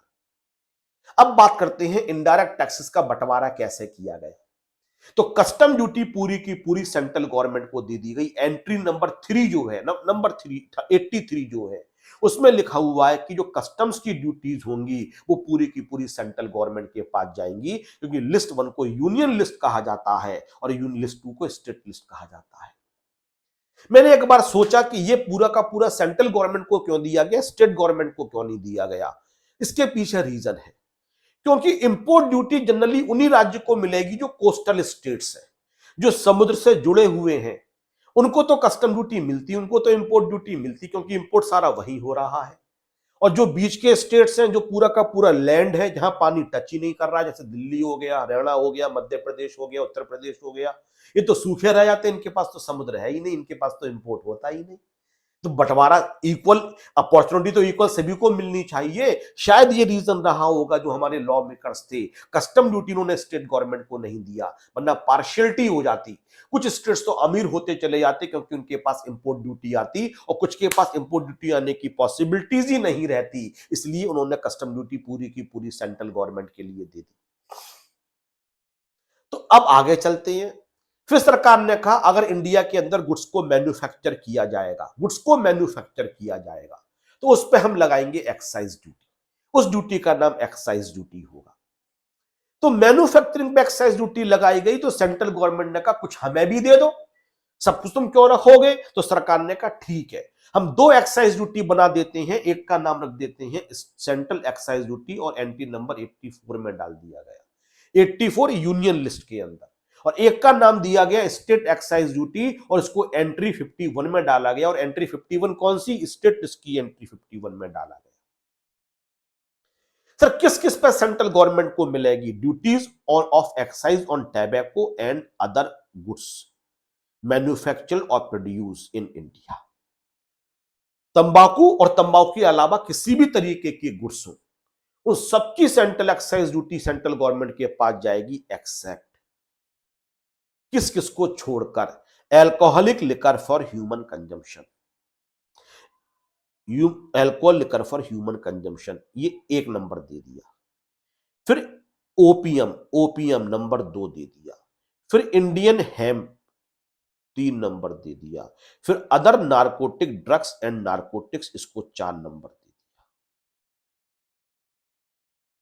ये 4 चीजें बाहर निकाल दी गई, बस ये 4 चीजें, और जो जब बाहर निकाली गई वो यहां पे लिख दी गई होंगी। तो 4 चीजों की मैन्युफैक्चरिंग स्टेट को मिल गई। लेकिन आगे चलने से पहले ये भी पढ़ा दूं, बट इंक्लूडिंग, ये दोबारा से सेंट्रल गवर्नमेंट के पास पहुंच गया। जहां पे मैं ये बता रहा हूं, ये यहां से एक्सेप्ट से लेके यहां तक, जहां तक मैंने ये लगाया, ये बाहर है। But including medical and toilet preparations containing alcohol और ओपीएम और इंडियन हेम्प नार्कोटिक्स। अगर मेडिकल प्रिपरेशन है, दवाइयों के अंदर एल्कोहल यूज हो रही है, तो उसकी जो एक्साइज ड्यूटी होगी वो सेंट्रल गवर्नमेंट के पास जाएगी, क्योंकि यहां पे लिखा हुआ है alcohol liquor for human consumption, directly alcohol पीना। लेकिन दवाइयों के अंदर एल्कोहल डाला जा रहा है, साबुन के अंदर एल्कोहल डाला जा रहा है, या शैम्पू के अंदर एल्कोहल डाला जा रहा है, या उसके अंदर ओपीएम डाला जा रहा है, या उसके अंदर ड्रग्स डाले जा रहे हैं। दवाइयों में ड्रग्स डले होते हैं, दवाइयों में हेम्प डली होती है। तो क्योंकि वो प्योरेस्ट फॉर्म में नहीं मिल रही है, बेसिकली आप जब शैम्पू बना रहे हो और शैम्पू के अंदर एल्कोहल डाल रहे हो, तो आप एल्कोहल के नाम से नहीं बेचते हो, आप शैम्पू के नाम से बेचते हो। जब आप कोई कफ सिरप बना रहे हो, खांसी का सिरप, सर्दी का सिरप बना रहे हो, उसके अंदर कोई ड्रग या कोई नार्कोटिक डाल रहे हो या अल्कोहल डाल रहे हो उसके अंदर, तो वो इंडियन हेम्प डाल रहे हो उसके अंदर, जिससे कि एक नशा होता है। और नशे से क्या होता है, आदमी की सर्दी ठीक होती है, क्योंकि नशे के अंदर हमेशा गर्मी होती है। तो आप ये क्या क्या नहीं बेचते हो कि हम इस दवाई को अल्कोहल की तरीके से बेच रहे हैं या ओपीएम गांजे के तरीके से बेच रहे हैं। आप ये क्या क्या बेचते हो, ये दवाई है। इसलिए अगर दवाई के अंदर अल्कोहल है, दवाई के अंदर ओपीएम है, दवाई के अंदर इंडियन हेम्प है, दवाई के अंदर नार्कोटिक्स है, तो उसकी जो एक्साइज ड्यूटी होगी वो सेंट्रल गवर्नमेंट के पास ही जाएगी। तो बट इंक्लूडिंग, तो कहां से लेके कहां तक, मैं इन सबको पहले हटा देता हूं। और जिस पे मैं हाईलाइट करूंगा केवल वो स्टेट गवर्नमेंट के पास गया, जिसको मैं हाईलाइट कर रहा हूं, except alcoholic liquors for human consumption, फिर ओपीएम, फिर इंडियन हेम्प, और फिर अदर नार्कोटिक्स और नार्कोटिक ड्रग्स पर। इससे पहला भी सेंट्रल गवर्नमेंट के पास है, इसके बाद वाला भी सेंट्रल गवर्नमेंट के पास है। इससे पहले लिखा हुआ है चाहे टैबेको बनाओ चाहे किसी भी तरीके की गुड्स को बनाओ, बस चार को छोड़कर, alcoholic liquor for human consumption को छोड़कर, ओपीएम को छोड़कर, इंडियन हेम्प को छोड़कर, other narcotics, drugs and narcotics को छोड़कर, जो गांजा वगैरह होता है, जो अफीम वगैरह होती है, उन सबके ये नाम है। जो इंडियन हेम्प कह रहे हैं, एक ही चीज से बनती हैं ये, बट इनकी प्रोसेसिंग करने का तरीका अलग होता है। तो कभी इसको ओपीएम बोल देते हैं और कभी इंडियन हेम्प बोल देते हैं। और नार्कोटिक्स एक तरीके के ड्रग्स होते हैं। अगर इनको आप इन ओपीएम को सीधे ओपीएम बेच बना के बेच रहे हो तो स्टेट गवर्नमेंट के पास जाएगा, लेकिन ओपीएम किसी टॉयलेट प्रिपरेशन या मेडिसिन के लिए यूज में आ रहा है तो सेंट्रल गवर्नमेंट के पास जाएगा। और ये जो मैंने हाईलाइट किया, इसको एंट्री 51 में डाल दिया गया। सेंट्रल गवर्नमेंट से कहा गया, देखो जो यहां पे येलो है, जो वहां पे निकाला गया, यहां पे इंक्लूड कर लिया गया, तो duties of excise on the alcoholic liquor for human consumption, फिर ओपीएम लिख दिया गया, फिर इंडियन हेम्प, और फिर other narcotics, drugs and narcotics लिख दिया गया। ये चार चीजें यहां डाल दी गई, जो यहां से निकाली गई। इसलिए स्टेट गवर्नमेंट शराब के ऊपर बहुत ज्यादा डिपेंडेंट रहती है। शराब के ऊपर, लिकर के ऊपर जो स्टेट एक्साइज ड्यूटी मिलती है, वो एक बहुत बड़ा सोर्स होता है स्टेट गवर्नमेंट का अपने स्टेट को रन करने का। इसलिए बीजेपी ने दिल्ली के अंदर जो अरविंद केजरीवाल की लिकर पॉलिसी थी, तो इसका बड़ा इश्यू बनाया। और अरविंद केजरीवाल भी लिकर पॉलिसी लेके क्यों आए, कि दिल्ली के अंदर उन्हें बहुत सारा पैसे की रिक्वायरमेंट है। मैं सही गलत का जजमेंट कभी बैच में नहीं देता हूं, मैं केवल फैक्ट्स पे बात करता हूं बैच के अंदर। अब जैसे कि आप फ्री में बिजली दे रहे हो, फ्री में थोड़ा सा 20,000 लीटर तक पानी दे रहे हो, बिजली भी आपने 200 यूनिट तक फ्री करी, 400 तक आपने आधी करी, गर्ल्स या लेडीज के लिए बसों में फ्री राइड्स दे रहे हो आप, और भी आपने प्रोमिसेस करे हुए हैं, यूनिट्स द मनी। अब मनी के रिसोर्सेज आपके पास लिमिटेड है, उसमें लिकर बहुत बड़ा रिसोर्स है आपके पास। तो केजरीवाल ने ये सोचा कि ऐसी पॉलिसी तैयार करते हैं इससे दिल्ली का लिकर का जो आपका रेवेन्यू है वो ज्यादा जनरेट होगा। लेकिन जिस तरीके से उसको इंप्लीमेंट किया गया, उसमें बीजेपी कुछ लूपहोल्स नजर आया, करप्शन नजर आया, था या नहीं था, सही गलत वो आप लोग न्यूज पढ़ते हो, डिसाइड करो। बट बीजेपी को उसमें लूपहोल नजर आया, उसने उसका एक बहुत बड़ा मुद्दा बना दिया, उन पे केस कर दिया, जेल में रखा, पब्लिक सेंटीमेंट्स उसके खिलाफ भी हुए, सजा भी मिली। इस बार केजरीवाल को वो हार भी गए चुनाव। क्यों, रीजन क्या था, क्योंकि अल्कोहलिक लिकर पैसा कमाने का बहुत बड़ा तरीका है, क्योंकि लिकर खूब बिकती है, उससे आपको स्टेट गवर्नमेंट को जनरेट होता है। अब लिकर पे जो आपका टैक्स लगता है वो बहुत ज्यादा रेट से टैक्स लगाया जाता है, स्टेट गवर्नमेंट का खूब पैसा आता है। तो इस पे जो ड्यूटी टैक्स लगेगा वो स्टेट गवर्नमेंट के पास जाएगा, अल्कोहलिक लिकर पे, ओपीएम पे, इंडियन हेम्प पे और नार्कोटिक्स पे। इन चार चीजों की अगर मैन्युफैक्चरिंग होगी और मैन्युफैक्चरिंग होने के बाद बिकेगा, तो जो टैक्स लगेगा एक्साइज ड्यूटी, वो स्टेट गवर्नमेंट के पास जाएगी। इसलिए कुछ स्टेट्स जैसे बिहार हो गया, गुजरात हो गया, उन्होंने शराब को बैन कर रखा है। ये हिम्मत की बात है, अपनी एक इतनी बड़ी इनकम को आपने सेक्रीफाइस कर दिया। बिहार के अंदर औरतें बहुत ज्यादा परेशान थी, क्योंकि बिहार के अंदर शराब लोग पीते थे, बहुतों की डेथ हो जाती थी, इलीगल शराब भी बहुत ज्यादा चलती थी। फिर जो पैसा सुबह से शाम तक कमाया वो शराब में उड़ा दिया आदमी ने, इसलिए औरतें बहुत खिलाफ थी। नीतीश कुमार को ये बात समझ में आ गई, उन्होंने क्या कहा कि अगर मैं चीफ मिनिस्टर बना तो मैं शराब को बैन कर दूंगा। और ये इतना बड़ा एक वेपन उनका साबित हुआ कि बिहार में औरतों ने दिल खोल के वोट दिए नीतीश कुमार को, क्योंकि घर की लेडीज इस बात को समझती हैं कि हस्बैंड दारू पी के आता है, लेकर पी के आता है, तो किस तरीके से पैसे की बर्बादी होती है, हेल्थ की बर्बादी होती है, और जो अनाप शनाप बातें करते हैं समाज में बदनामी अलग होती है। मोदी ने गुजरात के अंदर बैन किया, when he was the chief minister, और अभी तक बैन चल रही है। लेकिन क्या हिम्मत वाली बात है कि आपको पूरा स्टेट रन करना है और आप स्टेट का जो एक बहुत बड़ा टैक्स होता है उसकी आप कुर्बानी देने को तैयार हो गए स्टेट गवर्नमेंट को चलाने के लिए। तो इनकम टैक्स तो सीधे पूरा पूरा सेंट्रल गवर्नमेंट के पास, कस्टम ड्यूटी भी पूरी की पूरी सेंट्रल गवर्नमेंट के पास, एक्साइज ड्यूटी में 4 चीजों की मैन्युफैक्चरिंग पे ड्यूटी लगेगी वो स्टेट गवर्नमेंट को दे दी गई, इसके अलावा किसी भी तरीके की ड्यूटी लगेगी वो सेंट्रल गवर्नमेंट को दे दी गई। अब आते हैं सेल्स टैक्स पे। जब चीजें बिकती हैं तो उन पे सेल्स टैक्स लगता है। ये स्टेट गवर्नमेंट का पैसा कमाने का सबसे बड़ा तरीका है, लिकर से भी बड़ा तरीका है। जब भी कोई चीज बिकेगी तो उस पर सेल्स टैक्स लगाया जाएगा। तो जो कानून बनाने वाले थे उनको पता था कि स्टेट गवर्नमेंट के पास ये बहुत बड़ा सोर्स होगा, तो उन्होंने बोला अगर सेम स्टेट में सेल चीज बिकती है, सेम स्टेट में अगर इंट्रा स्टेट सेल होती है, इंट्रा स्टेट मतलब सेम स्टेट, दिल्ली का सेल दिल्ली में होती है, तो जो सेल्स टैक्स होगा वो हम स्टेट गवर्नमेंट को देंगे। एंट्री याद कर लेना 54। और अगर इंटर स्टेट सेल होती है, इंटर स्टेट सेल का मतलब हो गया अगर आप दिल्ली से यूपी में चीज खरीदने के लिए जाते हो और वहां पे एड्रेस दिल्ली का लिखवाते हो तो उसके ऊपर सेंट्रल सेल्स टैक्स लगाया जाएगा। 92A एंट्री में लिखा हुआ है कि ये सेंट्रल गवर्नमेंट के पास जाएगा। सर एक बार लैंग्वेज पढ़े, एक्ट में लैंग्वेज क्या लिखी है? चलो लैंग्वेज पढ़ते हैं। लैंग्वेज लिखी है टैक्स ऑन द सेल और purchase of goods other than newspaper where such sales और purchase takes place in the course of inter state trade और कॉमर्स। इंटर स्टेट में जब भी सेल परचेज होगा उस पर जो टैक्स लगेगा वो सेंट्रल गवर्नमेंट के पास जाएगा अदर देन न्यूज़पेपर। सर हम इधर पढ़ते हैं स्टेट लिस्ट में क्या लिखा हुआ है, टैक्स ऑन सेल और purchase of the goods excluding newspaper except tax on the interstate.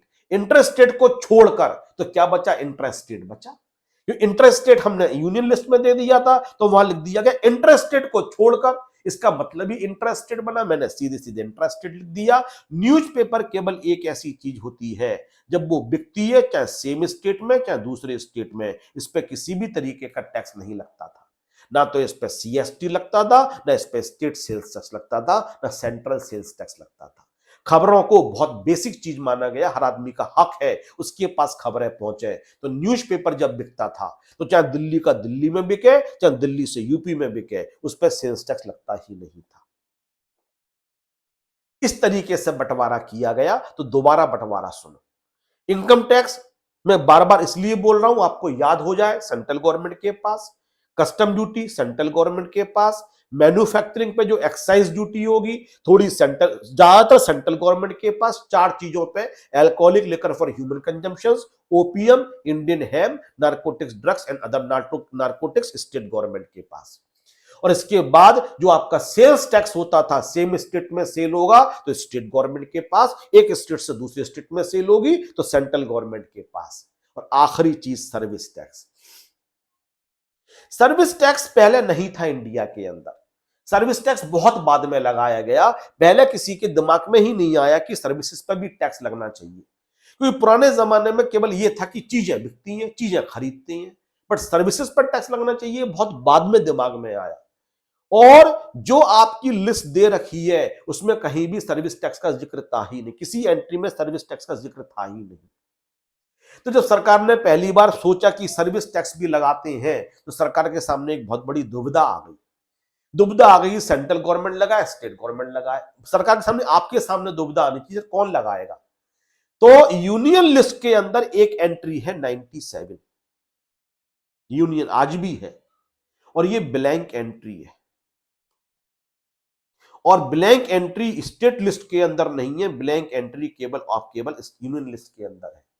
और ब्लैंक का मतलब है any other matter not enumerated in the list 2 और लिस्ट 3। कोई भी ऐसा मैटर जो लिस्ट 2 और 3 में नहीं है, ना तो स्टेट में लिखा है और ना कॉन्करेंट में लिखा है।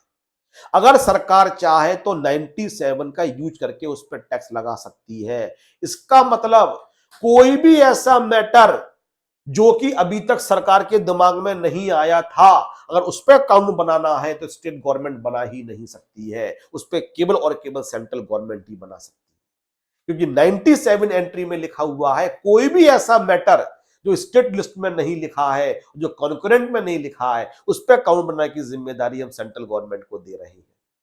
तो जो लिख दिया गया वो बंटवारा तो हो गया, और जो नहीं लिखा गया वो चीज सारी की सारी सेंट्रल गवर्नमेंट के पास चली गई एंट्री 97 से। तो सेंट्रल गवर्नमेंट ने 97 एंट्री को यूज करते हुए पहली बार सर्विस टैक्स लगाया। इसलिए सर्विस टैक्स पूरा का पूरा सेंट्रल गवर्नमेंट के पास जाता था, और एंट्री नंबर थी 97। ये याद कर लेना अच्छे तरीके से। सर जीएसटी आने के बाद भी याद करना है, हाँ थोड़ा बहुत रेलेवेंस तो अभी भी बचा हुआ है। लेकिन बाद में सरकार ने सोचा 97 को हम एक्सेप्शनल कंडीशंस में यूज करेंगे।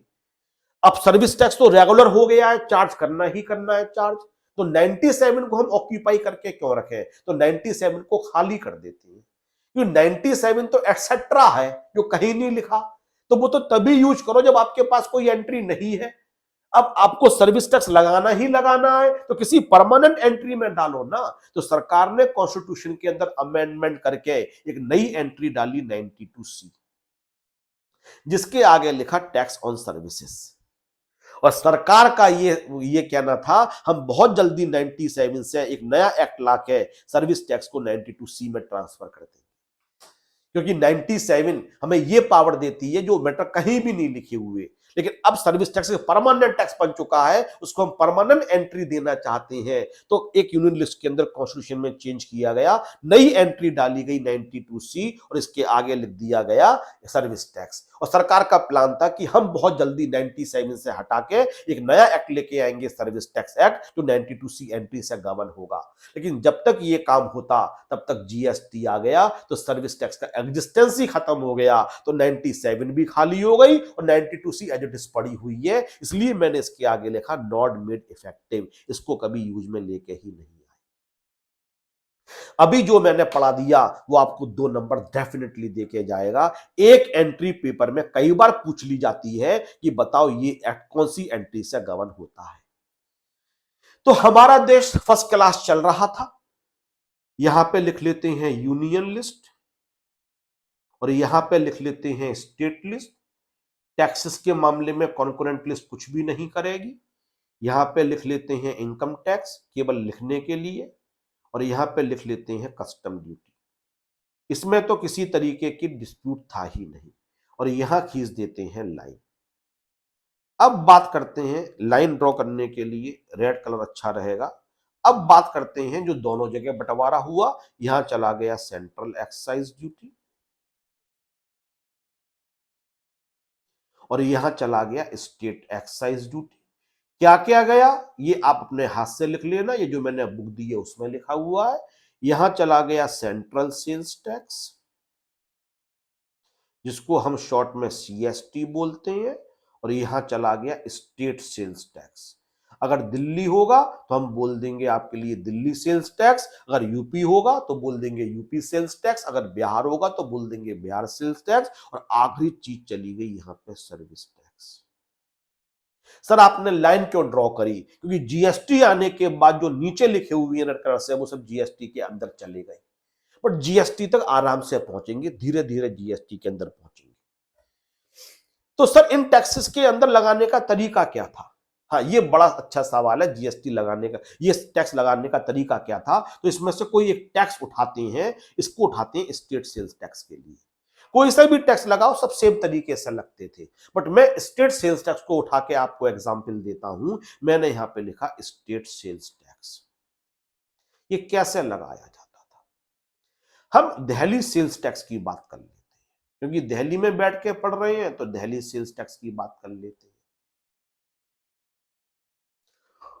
पहली बात, टैक्स कौन पे करेगा? जो चीज को एंजॉय करेगा। अगर आप, मैं चीज को बेच रहा हूं, मैन्युफैक्चरर ने चीज को बनाया, उसने डिस्ट्रीब्यूटर को दिया, डिस्ट्रीब्यूटर ने होलसेलर को दिया, होलसेलर ने रिटेलर को दिया। अब चीज अल्टीमेटली मेरे पास पहुंची, चीज को मैं एंजॉय कर रहा हूं, तो टैक्स सरकार को मैं पे करूंगा, क्योंकि मैं चीज को एंजॉय कर रहा हूं। आप जिस वजह से टैक्स पे कर रहे हो, उसका बेनिफिट जिसको मिल रहा है, वो चीजों के लिए एंजॉय करता है, वही सरकार को टैक्स पे करता है, उसी से टैक्स लेके सरकार को दिया जाता है। मैं अपनी बात इस तरीके से समझाऊंगा। मैंने यहां पे लिखा मैन्युफैक्चरर,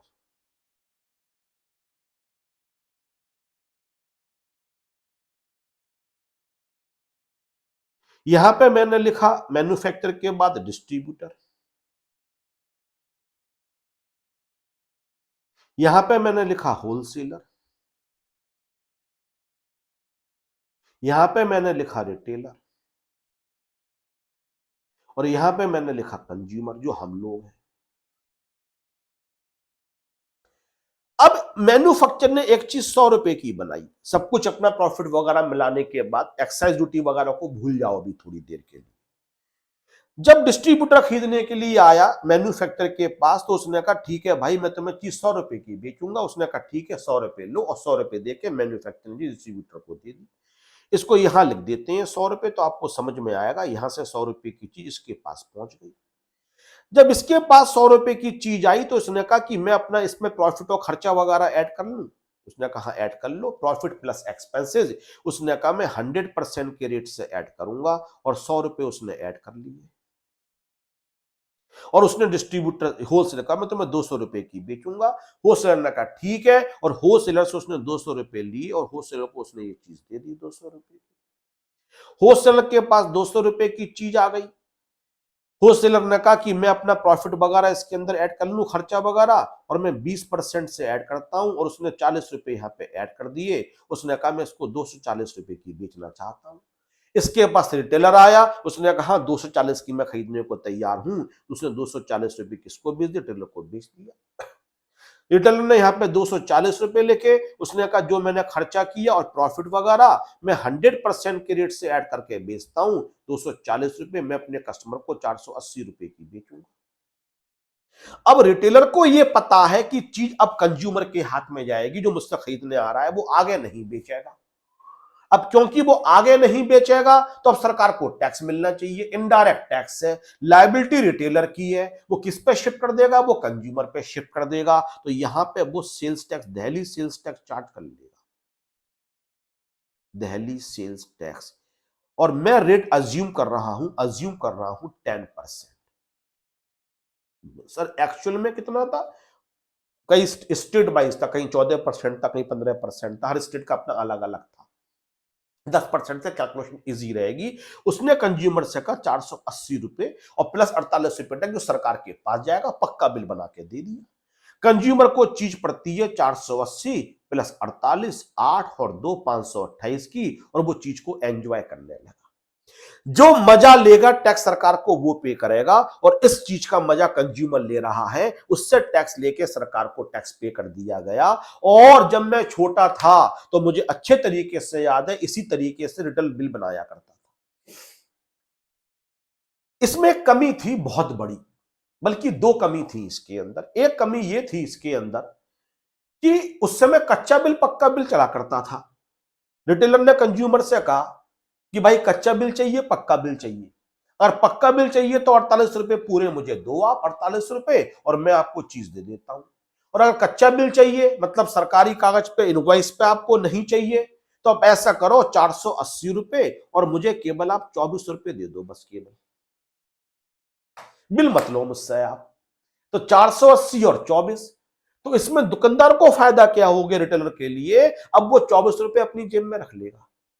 और जो कंज्यूमर था उसको क्या बेनिफिट हो गया? उसको 48 की जगह 24 रुपए देने पड़े, 24 रुपए वो अपनी जेब में रख लेगा।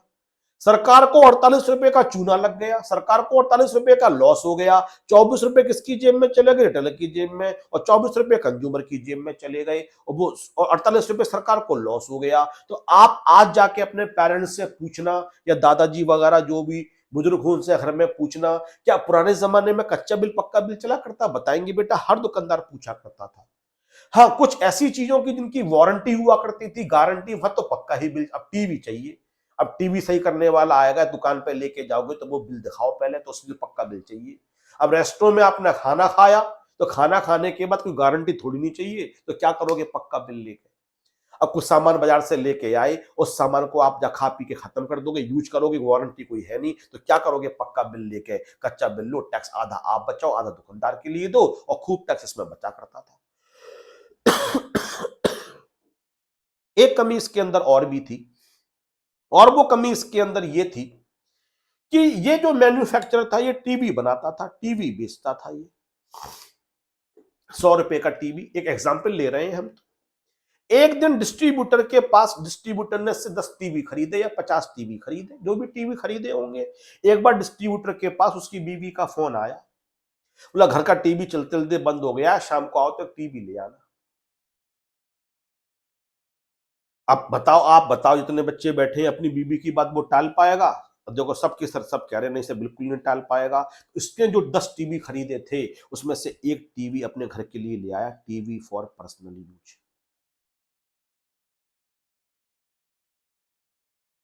अब जैसे ही पर्सनल यूज के लिए टीवी लेके आया तो ये बन गया कंज्यूमर उसके लिए।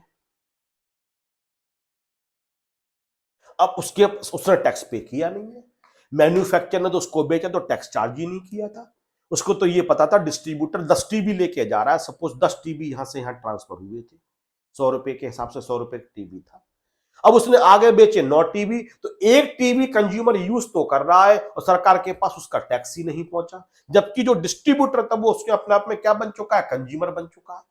तो या तो वो मैन्युफैक्चरर से कहता सर एक टीवी मुझे पर्सनल पर्पस के लिए चाहिए, या 9 टीवी लेके आता और एक टीवी खुद रिटेलर से खरीदता कंज्यूमर के तरीके से और टैक्स पे करता, इस टीवी पे सरकार के पास टैक्स ही नहीं पहुंचा। तो सर ये चोरी पकड़ी नहीं जाएगी? हाँ पकड़ी जाएगी। सर कैसे पकड़ी जाएगी? सेल्स टैक्स वालों की टीम छापा मारे, इसकी दुकान पे आके रेड मारे और बोले कि तुम्हारे पास बिल तो 10 टीवी का है और दुकान में 9 टीवी रखे हैं, एक टीवी कहां चला गया तुम बताओ? और एक टीवी अगर चला गया तो बिल है नहीं बिकने का, पर्सनली अगर तुमने घर पे लिया है तो तुम ये बताओ कि उसका तुमने सेल्स टैक्स पे किया नहीं किया। लेकिन हर दुकान पे जाके रेट डालना, फिर देखना बिल कितना था, फिर बिल में सारे आइटम्स को मैच करना ताकि हमें लॉजिकल लग रहा है, ऐसा होता होगा? नहीं सर, ऐसा पॉसिबल ही नहीं है। अब रिटेलर के पास टीवी पहुंचे ये वाले, उसकी बीबी ने कहा एक टीवी खराब हो गया है तुम ले आना, एक टीवी इसने घर पे ला के रख लिया। अब जो रिटेलर था एक टीवी उसने अपने घर पे रख लिया। अब रिटेलर क्या बन गया, कंज्यूमर। लेकिन ये टैक्स तो सरकार के पास पहुंचा ही नहीं। तो जो रास्ते में चीजें लोग यूज कर लेते थे, ये टैक्स हमेशा आखिरी स्टेज पे लगाया जाता था। जो आदमी अल्टीमेट कंज्यूमर होता था वो ही टैक्स पे करता था। इसलिए बीच में किसी ने अपने लिए सामान यूज कर लिया तो उस पर सरकार के पास टैक्स पहुंचता ही नहीं था, पहली बात। और दूसरी बात, आखिर में जाके बिकता भी था तो वहां कच्चा बिल और पक्का बिल चला करता था। तो जब इस तरीके से बहुत बेईमानी चलने लगी तो सरकार ने अखबार में बहुत ऐड दिया, टीवी में दूरदर्शन चला करता था, उस पर ऐड आता था, मैं 6-7 क्लास में रहा हूंगा, उसमें ऐड आता था, जागो ग्राहक जागो, ईमानदार नागरिक बनिए, हमेशा पक्के बिल की डिमांड कीजिए, अपने देश को मजबूत कीजिए। आज भी आप अगर यूट्यूब पे देखोगे कच्चा बिल पक्का बिल, डीडी पे ऐड, जागो ग्राहक जागो, तो आप उस तरीके के विज्ञापन पुराने जमाने के जरूर मिल जाएंगे आपके लिए। फिर सरकार ने क्या किया, इस टैक्स का कंसेप्ट चेंज किया। और वो सरकार ने कंसेप्ट कैसे चेंज किया? सरकार ने कहा, देखो एक दिन सरकार ने कहा अब हम टैक्स का कंसेप्ट चेंज कर रहे हैं। ये मैन्युफैक्चरर, ये डिस्ट्रीब्यूटर, ये होलसेलर, ये रिटेलर, जितने भी आपके डाउट्स हो कॉपी पे लिखते रहना। जब मैं थक जाऊंगा तो मैं आपसे पूछूंगा, डाउट्स पूछ लो। और कोई बच्चा कोई भी डाउट पूछ सकता है, मैं हर डाउट का जवाब देता हूं। जो शाम को बच्चे पढ़ रहे हैं वो विटनेस है, सर ने आज तक कभी किसी डाउट का जवाब देने से मना नहीं किया। लेकिन जब तक मैं पढ़ा रहा हूं तब तक माइक को ऑफ रखना और केवल मेरी बातें सुनते रहो। एक पेपर पेन लेके बैठो, जो भी डाउट मन में आए तुरंत उसको कॉपी पे लिख लो कि सर जब पढ़ाना बंद करेंगे तो मैं अपने डाउट्स आपको दे दूंगा। अब सरकार ने कहा भाई किसी पर भरोसा मत करो, हर आदमी को कंज्यूमर मानते हुए चलो। तो मैन्युफैक्चरर से कहा कि जब आप 100 रुपए का टीवी बेचोगे तो आप डिस्ट्रीब्यूटर को ये कहना, भाई हम तुम्हें नहीं जानते, हम तो तुम्हें अनजान आदमी मान के चलेंगे, हम तो तुम्हें कंज्यूमर मान के चलेंगे, आप हमें क्या करो, आप हमें सेल्स टैक्स दे दो। तो इसने यहां पे क्या किया, दिल्ली सेल्स टैक्स लगाया at the rate of 10% plus Delhi sales tax at the rate of 10%, 10 रुपए। डिस्ट्रीब्यूटर ने कहा भाई तुम ये बात क्यों नहीं समझ रहे हो कि मैं नहीं हूं कंज्यूमर? बोले हमें क्या पता। सरकार ने कहा है कि भरोसा किसी पे मत करो, कई लोग बीच में सामान घर पे ले जाते हैं, टैक्स पे नहीं करते हैं। सरकार ने कहा नहीं भाई, आप जब भी डिस्ट्रीब्यूटर को बेचोगे तो आपको टैक्स लेना पड़ेगा, डिस्ट्रीब्यूटर को भी कंज्यूमर मान के चलो। डिस्ट्रीब्यूटर मरता क्या ना करता, डिस्ट्रीब्यूटर ने 10 रुपए दिल्ली सेल्स टैक्स दे दिया। अब मैन्युफैक्चरर आया टू दिल्ली गवर्नमेंट और बोला सर मैं 10 रुपए टैक्स लेके आया हूं, और इसने डिस्ट्रीब्यूटर का नाम लिखवा दिया, डिस्ट्रीब्यूटर का जो नंबर था सेल्स टैक्स नंबर वो लिखवा दिया। बोले किसने दिया है? बोले उसका मिस्टर डी था, मिस्टर डी ने दिया है। इसको हम मिस्टर एम बोल लेते हैं, इसको मिस्टर डी बोल लेते हैं, इसको मिस्टर डब्ल्यू बोल लेते हैं, इसको मिस्टर आर बोल लेते हैं, इसको मिस्टर सी बोल लेते हैं। तो इन्होंने कहा मिस्टर डी, वैसे डी नहीं बोला होगा, एक रजिस्ट्रेशन नंबर होता था सेल्स टैक्स के अंदर, वो दे दिया होगा, लेकिन वहां चलने से पहले मिस्टर डी ने मुझे 10 रुपए दिए और दे दिया। डिस्ट्रीब्यूटर ने कहा मुझे क्या फर्क पड़ रहा है, मैं अपनी चीज की कॉस्ट 110 रुपए मान लेता हूं, मैं ये मान लेता हूं चीज 110 रुपए की आई और मैं आगे पास कर दूंगा, मैं थोड़ी नहीं अपनी जेब से दूंगा, वो तो कंज्यूमर पे करेगा, कंज्यूमर पे जाके बर्डन पड़ेगा, मैं क्यों, मैं तो 110 रुपए यहां पे लिखूंगा। बस सिंपल सी बात है, मैं अपना बर्डन किसी और पे शिफ्ट कर दूंगा, कंज्यूमर पे करे, मैं कौन सा यूज कर रहा हूं, तो चीज महंगी होती चली जाएंगी। सरकार ने डिस्ट्रीब्यूटर से कहा नहीं, तुम यहां पे केवल 100 रुपए ही लिखो, तुमने 100 का खरीदा। बोले सर आपका दिमाग खराब हो गया, मैं 110 रुपए दे के आ रहा हूं। सरकार ने कहा भाई मेरी बात तो मान लो, 100 रुपए लिख लो।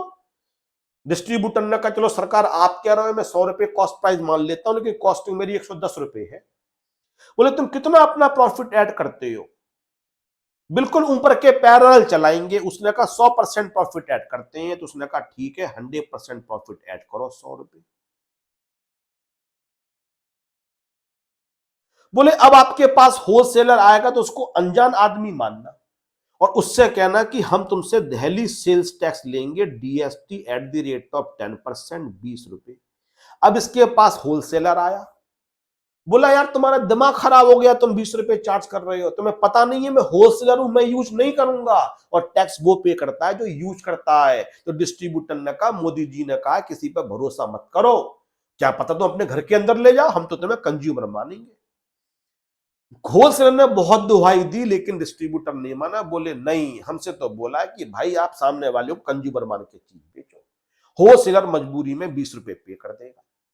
अब ये डिस्ट्रीब्यूटर पहुंचा सरकार के पास, distributor to Delhi government, Rekha Gupta ji से बोलता है मैडम मैं आपको 20 रुपए टैक्स देने आया हूं जो मुझे मिस्टर डब्लू ने दिए हैं। तो रेखा गुप्ता जी उसको ये बोलती हैं लेकिन भाई तुम्हारे नाम से 10 रुपए हमारे पास आ चुके हैं पहले, तो क्या तुम कंज्यूमर नहीं हो? बोले नहीं मैं कंज्यूमर नहीं हूं, मैंने तो आगे बेच दिया। बोले ओहो तुमसे तो गलत टैक्स ले लिया गया, तुमने तो आगे बेच दिया, तुमसे तो टैक्स लेना ही नहीं चाहिए था। और जब उसने 20 रुपए मिस्टर डब्ल्यू के नाम से दिए तो Delhi government refunded ₹10 to mister D. Mister D को दिल्ली गवर्नमेंट ने 10 रुपए वापस कर दिए। बोले तुमने आगे बेच के ये प्रूव कर दिया इस टीवी को कि you are not the consumer, तो तुमसे तो टैक्स लेना ही नहीं चाहिए था। तो जब मिस्टर डी को 10 रुपए वापस मिल गए, इसका मतलब कॉस्टिंग 100 रुपए ही रह गई ना आपकी, देखा जाए तो उसने सही किया ना कि 10 रुपए नहीं लिखा। आप आगे बेच के ये प्रूव कर दो कि आप कंज्यूमर नहीं हो, आप पीछे वाला टैक्स वापस ले जाओ। अब होलसेलर ने यहां पे 220 रुपए लिखा, फिर उससे रेखा गुप्ता जी ने कहा, सीएम ने, नहीं भाई साहब आप अपनी कॉस्ट 200 रुपए मानो, लेकिन बोला मैडम मैं तो 20 रुपए मुझसे ले लिए गए हैं। बोले प्रूव कर देना तुम कंज्यूमर नहीं हो, हम तुम्हें वापस कर देंगे। उसने 200 रुपए यहां लिख लिए। फिर उससे पूछा गया आप अपना प्रॉफिट कितना चार्ज करते हो, तो ऊपर वाले एग्जाम्पल में मैंने 20% लिया था, तो उसने 40 रुपए प्रॉफिट लगा के 240 रुपए में बेचूंगा। रिटेलर आया, उसने कहा 240 रुपए पकड़ो, बोला नहीं भैया पहले डीएसटी पे करो, Delhi sales tax at the rate of 10%, 24 रुपए। बोला तेरा दिमाग खराब हो गया है, आज तक सामान कभी बेचा नहीं था, मैं कंज्यूमर नहीं हूं रिटेलर हूं। और बोले अगर बाई चांस टीवी घर में ले जाकर रख लिया तो? बोले मोदी जी ने बोला भरोसा नहीं, हर आदमी को शक्ति निगाहों से देखो, हर आदमी को कंज्यूमर मानते हुए चलो, और भैया 24 रुपए दो आप हमें। अब मरता क्या ना करता, 24 रुपए दे दिए। अब होलसेलर सरकार के पास पहुंचा, होलसेलर टू दिल्ली गवर्नमेंट। बोला मैं ये 24 रुपए लेके आया हूं और मिस्टर आर के ये 24 रुपए है। बोले लेकिन तुम्हारे नाम से तो हमारे पास 20 रुपए आए हुए हैं, तो क्या तुम कंज्यूमर नहीं हो? बोले नहीं मैडम, मैं तो समझा रहा था डिस्ट्रीब्यूटर के लिए, वो माना ही नहीं। रेखा गुप्ता ने कहा गलती हो गई भाई हमसे, हमें लगा तुम कंज्यूमर हो गए तो तुमसे टैक्स इसलिए ले लिया, तो अपना टैक्स वापस ले जाओ। और Delhi government refunded ₹20 to mister W. और डब्लू को उन्होंने क्या किए, 20 रुपए वापस कर दिए। डब्लू खुश हो गया कि मेरा प्रॉफिट बनना बहुत कम रहा था, 20 रुपए मुझे वापस मिल गए। अब होलसेलर ने यहां पे लिखा 264, सरकार ने कहा नहीं भाई तुम यहां पे 240 लिखो। बोला लेकिन मैडम आपने तो 24 रुपए मुझसे ले लिए हैं ना। बोले प्रूव कर देना तुम कंज्यूमर नहीं हो, 24 रुपए वापस कर देंगे। अब यहां पे उसने अपना फिर प्रॉफिट चार्ज किया, ऊपर मैंने 100% चार्ज किया था, अब 100% 240। इसने कंज्यूमर से कहा 480 रुपए की चीज है और दिल्ली सेल्स टैक्स लगेगा इस पे 10%, 48 रुपए। कंज्यूमर लड़ाई नहीं करेगा, उसको पता है मैं तो हुई कंज्यूमर, मुझे तो पे करना ही करना है। तो वो 480 प्लस 48, उसको चीज 528 रुपए की पड़ी। ऊपर भी कितने की पड़ी थी, 528 रुपए की। अब रिटेलर कंज्यूम सरकार के रेखा गुप्ता के पास गया, रिटेलर टू दिल्ली सीएम। बोला मैडम ये रहो 48, मैंने मिस्टर कंज्यूमर से लाके आपको दे दी। बोले तुम कंज्यूमर नहीं हो? बोले मैंने पहले ही कहा था मैं आगे बेच दूंगा। बोले तुम्हारे नाम से हमारे पास 24 रुपए आए हुए हैं। And Delhi government refunded ₹24 to mister R. बोले तुम्हारे नाम से हमें डब्लू दे गया था 24 रुपए, वो अपने वापस ले जाओ क्योंकि तुम कंज्यूमर नहीं हो। तो डी को अपना टैक्स वापस मिल गया, डब्लू को अपना मिल गया, आर को अपना मिल गया। और जो सी वाला टैक्स था कितना, 48 रुपए, सरकार के पास फाइनली ये टैक्स पहुंच गया। बिल्कुल देखो जरा भी महंगाई नहीं बढ़ी। पहले भी सरकार के पास 48 रुपए पहुंच रहे थे, अब भी 48 रुपए सरकार के पास पहुंचे। पीछे वाला सारा वापस कर दिया, इसको हाईलाइट किया, वही 48 रुपए सरकार के पास पहुंचा। और सी के लिए भी चीज 528 रुपए की पहले पड़ रही थी, 528 की अब पड़ रही थी। सर इसमें फायदा क्या हुआ? अगर डी एक टीवी को घर में रख भी लेगा तो सरकार पे अभी तक के ट्रांजैक्शंस का टैक्स तो पहुंच ही चुका है ना। जब डी ने मिस्टर एम मैन्युफैक्चर से खरीदा होगा तो उस पर टैक्स पे किया होगा। जब तक आगे वाला टैक्स लेके नहीं जाओगे, पीछे वाला वापस नहीं मिलेगा। जो टीवी अपने घर में ले जाओगे उसका आगे वाला टैक्स सरकार को तुम दोगे ही नहीं, तो पीछे वाला वापस ही नहीं मिलेगा। एक तरीके से तुमने सरकार को क्या पे कर दिया, टैक्स पे कर दिया। इसमें से कोई भी अपने घर में एक चीज उठा के अंदर रख लेता है, सरकार को लॉस नहीं होगा। लॉस क्यों नहीं होगा? उतने तक के ट्रांजैक्शंस का टैक्स सरकार पे पहुंच गया है और सरकार वापस तभी करेगी जब उस चीज के रिस्पेक्ट में आगे वाली चीज हमें टैक्स लाके दोगे। आगे वाला टैक्स लाके नहीं दोगे, पीछे वाला वापस नहीं मिलेगा। अब घर में टीवी रख लिया तो आगे वाला टैक्स कैसे ले जाओगे? तो पीछे वाला तो सरकार के पास पहुंच गया, रख लो घर में, हमें क्या फर्क पड़ता है। और अब ये भी बेईमानी नहीं कर पाएंगे मिस्टर आर और मिस्टर सी मिलकर, क्योंकि मिस्टर आर से सरकार ने 24 रुपए पहले ही ले लिए। अब वो अगर 24 और 24 दो पार्ट्स में डिवाइड करेगा भी तो बिल नहीं दे पाएगा, तो आगे वाला टैक्स सरकार के पास लेके ही नहीं जाएगा, तो पीछे वाला सरकार वापस ही नहीं करेगी। अगर वो कंज्यूमर से 24 रुपए लेगा भी तो जीरो पे रहा, क्योंकि 24 रुपए तो सरकार को पहले ही दे चुका है। वो बोलेगा नहीं भाई कोई कच्चा पक्का बिल नहीं, पक्का बिल लो, मुझे 48 रुपए दो और मैं सरकार से अपने 24 रुपए वापस ले आऊंगा। मेरी जेब से क्या जा रहा है, तुमसे ही लेके तो मैं सरकार को पे कर रहा हूं। तो जब मैं छोटा था तब मैं ऊपर वाली चीज के अंदर ये कमियां थी, उससे मैं नहीं समझ पाता था कच्चे बिल का मतलब क्या है, पक्के बिल का मतलब क्या है। लेकिन जब सरकार ने ये इंट्रोड्यूस किया तब भी नहीं समझ पाया, क्योंकि आप छोटे होते हैं तो आपको ये सब बातें पता नहीं होती हैं, और आम पब्लिक जो बात कर रही होती है वो पता नहीं किस तरीके से बात। इंडिया में हर आदमी ज्ञानी है, हर आदमी ज्ञानी है, हर आदमी हर मैटर पे ज्ञान देने पे है। विराट कोहली कभी आउट हो जाता है कम रन बना के, तो पान की दुकान पे या चाय की दुकान पे सुबह जो लोग बैठ के चाय पी रहे होते हैं वो सिखा रहे हैं। जिंदगी में कभी बल्ला नहीं पकड़ा कि यह विराट कोहली को फ्रंट फुट पे आके खेलना चाहिए, तब बिल्कुल फ्रंट बैट से खेल एज नहीं लगती है उसकी। 51 सेंचुरी मार दी उसने वनडे के अंदर, 57 का उसका एवरेज चल रहा है, हर मैच के अंदर परफॉर्म करता रहा है, बैट पैच हमें का, तुम उसको सिखा रहे हो खेलना। कभी पिच पे जाओगे 150 की स्पीड से बॉल आएगी, समझ में नहीं आएगा, यहां से चली गई वहां से चली गई। सब ज्ञानी बने हुए इंडिया के अंदर। एक बार मैं ऑटो में आ रहा था तो अपने फ्रेंड से मैं फोन पे बात कर रहा था, मैंने कहा यार शेयर्स में पैसा लगाया, सब कुछ सोच समझ के लगाया, तभी थोड़ा सा ये डाइसी सा लग रहा है, पता नहीं यार मेरे इंडिकेटर्स काम करेंगे नहीं। तो ऑटो वाला बोला भाई साहब मैं आपको ऐसी टिप दूंगा कि आप उस शेयर में पैसा लगा दो, आपका कभी लॉस हो ही नहीं सकता है। मैंने कहा बस जिंदगी में तुम्हारी तलाश थी मुझे, बस तुम्ही ही को ढूंढ रहा था मैं, बस केवल तुम मिल जाओ मुझे जो ऐसा शेयर बता दे कभी लॉस हो ही नहीं सकता। जिंदगी में चाहिए क्या, टीचिंग से मैं वैसे ही बोर हो गया, वो पढ़ा पढ़ा के हर आदमी ज्ञानी बना पड़ा है। अरे मैंने जब नया नया कंसेप्ट आया था तो कई लोगों से पूछा समझा दो, मुझे समझा ही नहीं पाते थे लोग अपने अपने तरीके से, और जो बताते थे वो तुमसे डिस्कस करूंगा किसी दिन में। तो जो सेल्स टैक्स का पुराना कंसेप्ट था उसको कमियों को दूर करने के लिए सरकार ने इसको इंट्रोड्यूस किया, और ये आपको समझ में आ गया होगा। हर आदमी को पहले कंज्यूमर मानते हुए चलो, टैक्स लेते हुए चलो, और वो ये प्रूव कर दे मैं कंज्यूमर नहीं हूं, आगे बेच दिया, उसका टैक्स उसके लिए वापस कर दो।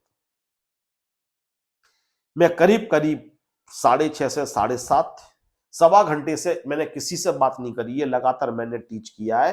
पहले अपने डाउट्स पूछ लो आप, उसके बाद में आगे टीच करूंगा आपके लिए। तनीषा कुछ बोल रहे हो आप, बोलो बेटा। Yes sir. तो ये 10,000 को इनटू किया आपने 100/118 से, तो ये वाली कैलकुलेशन समझा दीजिए। ये कैलकुलेशन समझा दूं कि तुम्हें गलत लग रही है? नो सर, आपने 100/118 क्यों किया? वो समझा देता हूँ, लेकिन मैं ये देख लूँ, मैं कैलकुलेशन में बड़ी गलती करता हूँ, तुम लोग सुधारते रहते हो, सही है या नहीं ये देख लूँ बस मैं केवल। 847 ये तो सही है कैलकुलेशन। बेटा अगर किसी चीज पे आप 18% चार्ज करोगे तो वो कितने परसेंट के बराबर हो जाएगी? 118% के बराबर। तुमने 10,000 रुपए, तुम्हें मैथमेटिक्स से समझाता हूं, तुम समझ जाओगी मैथमेटिक्स से। ये मैं वीडियो में नहीं रखूंगा, ये वाली बात वीडियो में से काट दूंगा, तुम्हें समझा देता हूं। 10,000 रुपए तुमने अपने स्टूडेंट से चार्ज कर, जिसके अंदर जीएसटी इंक्लूड है, तो आप बेटा पहले फीस एक्स मान लो, तो इसका मतलब इस पे जो जीएसटी हो जाएगा वो हो जाएगा एक्स का 18%, तो 18x/100 हो जाएगा। तो fees plus GST is equal to 10,000 रुपए के बराबर होना चाहिए। फीस प्लस जीएसटी, ये आपने फीस एक्स रुपए मान ली, तो जीएसटी होना चाहिए 18x, तो 18x/100 हो गया। तो फीस प्लस जीएसटी 10,000 रुपए के बराबर होना चाहिए। तो जब आप x प्लस 18x को ऐड करोगे एलसीएम लेके, तो हो जाएगा 118x/100 इंटू 10,000।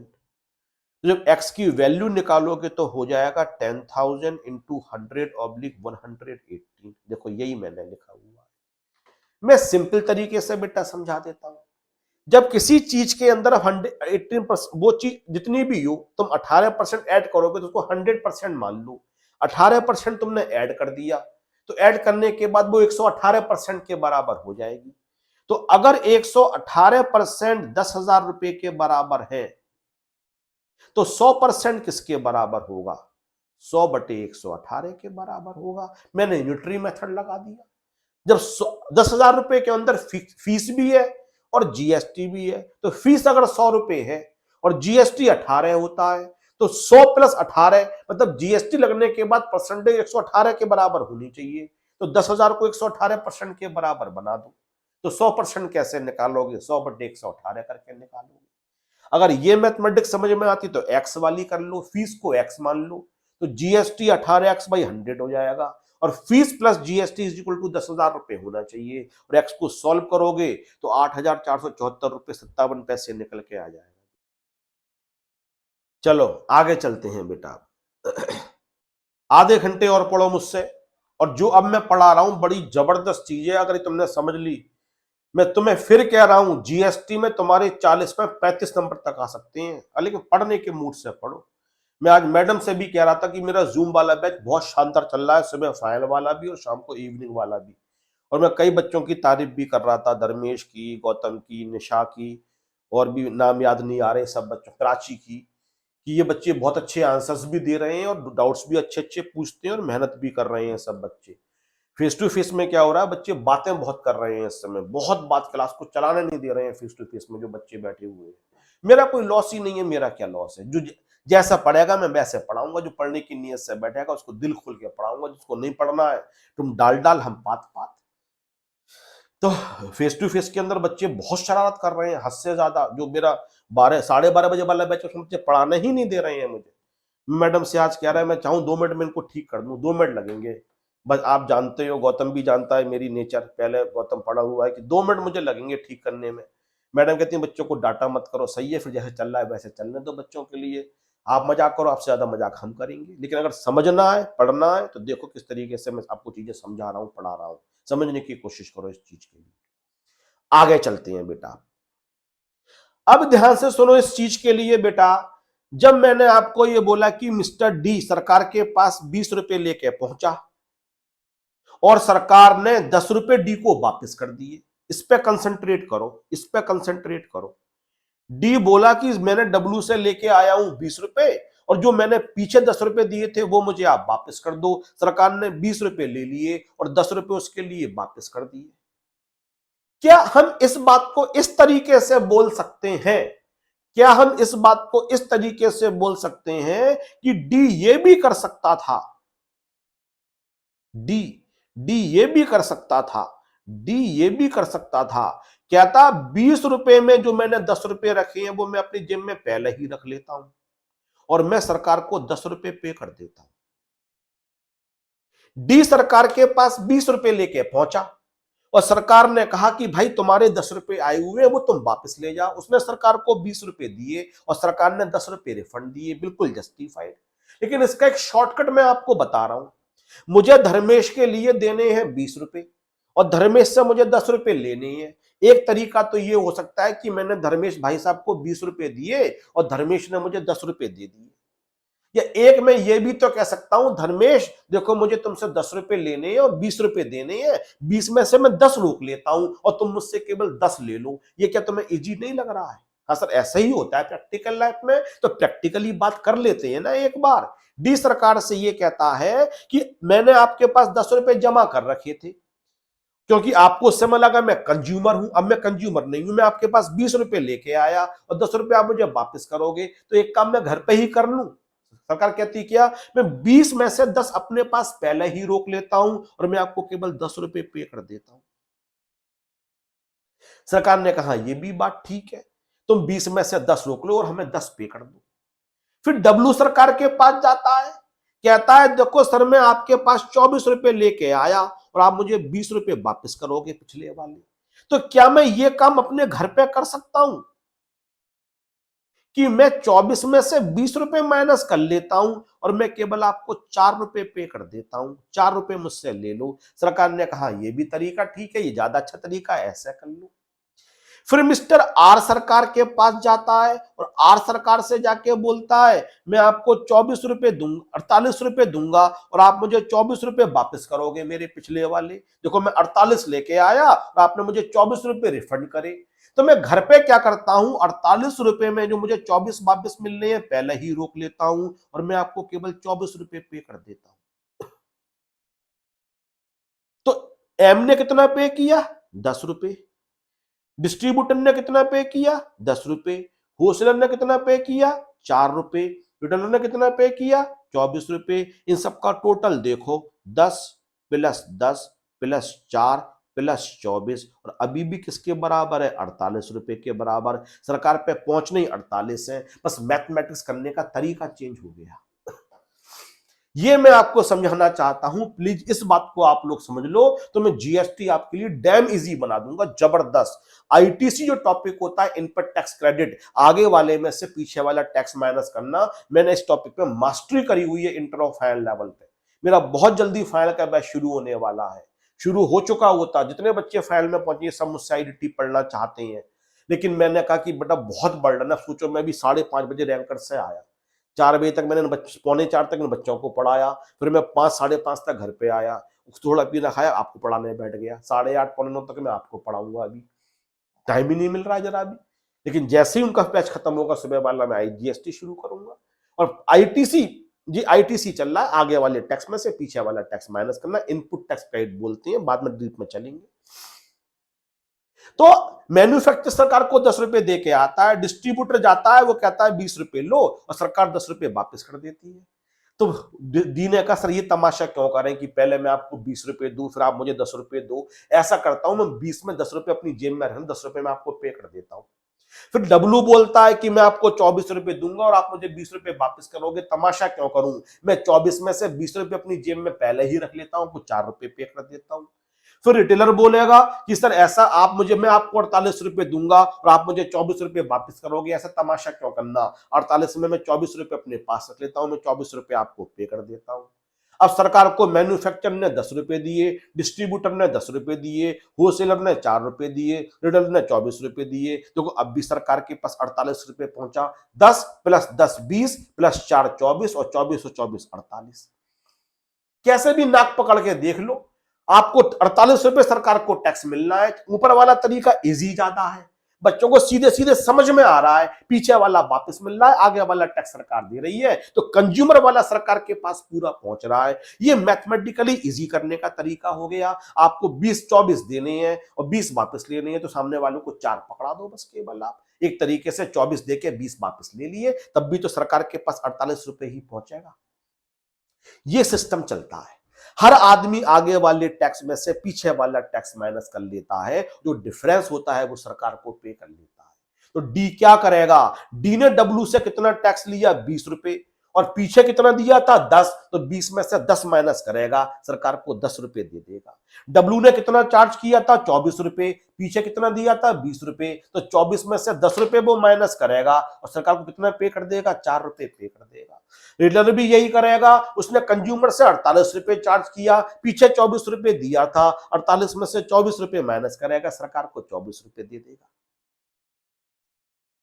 इसलिए जब ये वाले कंसेप्ट से सरकार इस वाले कंसेप्ट पे आई, कान खोल के सुन लो, बहुत ऊपर वाले कंसेप्ट से सरकार नीचे वाले कंसेप्ट पे आई, तो जो दिल्ली सेल्स टैक्स नाम था,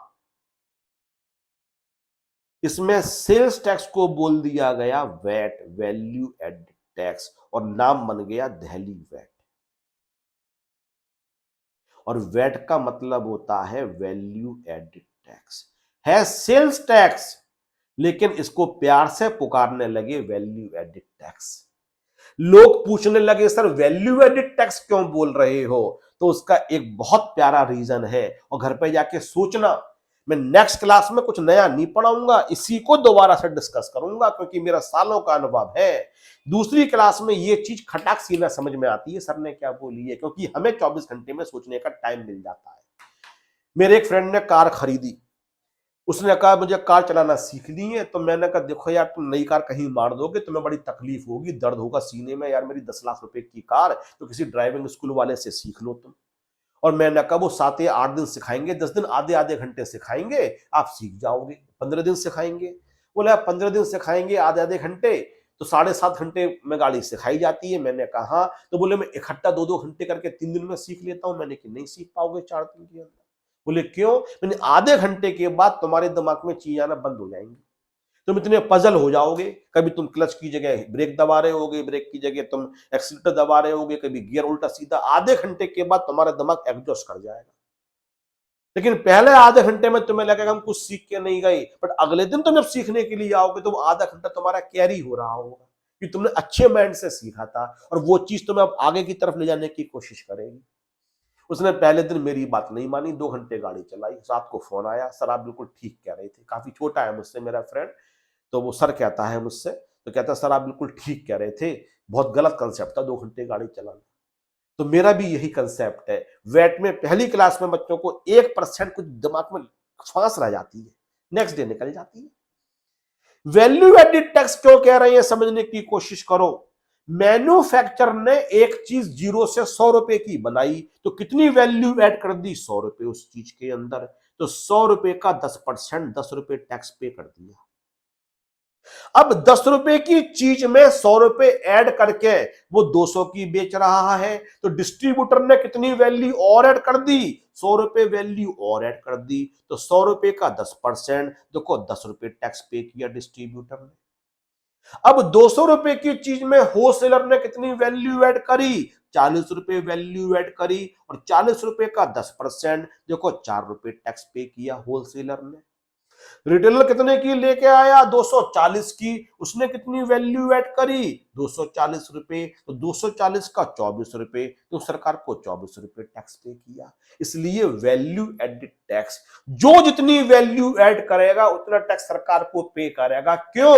जो वैल्यू अभी तक ऐड हो चुकी है वो टैक्स तो सरकार के पास पहुंच ही चुका है। जब डिस्ट्रीब्यूटर ने टैक्स पे किया तो 100 रुपए पर टैक्स पे किया, तो 100 रुपए की वैल्यू पे तो टैक्स पे हो ही चुका है। अब तुमने 100 के अंदर 100 रुपए वैल्यू और ऐड कर दी, तो तुम्हें केवल 100 रुपए पर सरकार को और टैक्स पे करना है। तो 100 रुपए का 10%, तुम सरकार को 10 रुपए टैक्स और पे कर दो। फिर 200 रुपए पे सरकार के पास टैक्स पहुंच गया, होलसेलर ने 40 रुपए वैल्यू ऐड कर दी, 200 रुपए पे सरकार के पास टैक्स पहुंच चुका है, तुम 40 रुपए का 10%, 4 रुपए टैक्स और पे कर दो।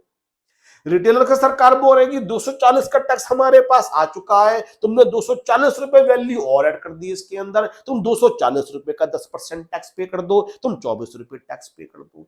एक बात को 3 तरीके से कहने का तरीका मैंने आपको समझा दिया। सबसे पहले इजी तरीका कि जब तुम आगे वाला टैक्स लेके जाओगे, सरकार तुमसे बोलेगी तुम कंज्यूमर नहीं हो, तो पीछे वाला टैक्स वापस ले जाओ। जैसे मुस्कान ने कहा वो चीज को एंजॉय नहीं कर रहा है तो वो क्यों टैक्स पे करेगा? ये इजी तरीका हो गया। दूसरा तरीका ये हो गया कि आप ये बोलोगे कि मैं 10 रुपए तो पहले ही दे चुका हूं और 20 रुपए मुझे 10 रुपए वापस लेने हैं, मुझे 20 रुपए देने हैं, तो 20 में से मैं 10 माइनस कर लेता हूं, मैं आपको 10 दे देता हूं। एक बोलेगा मुझे 24 देने हैं और 20 वापस लेने हैं, तो 24 में मैं 20 माइनस कर देता हूं, 4 दे देता हूं।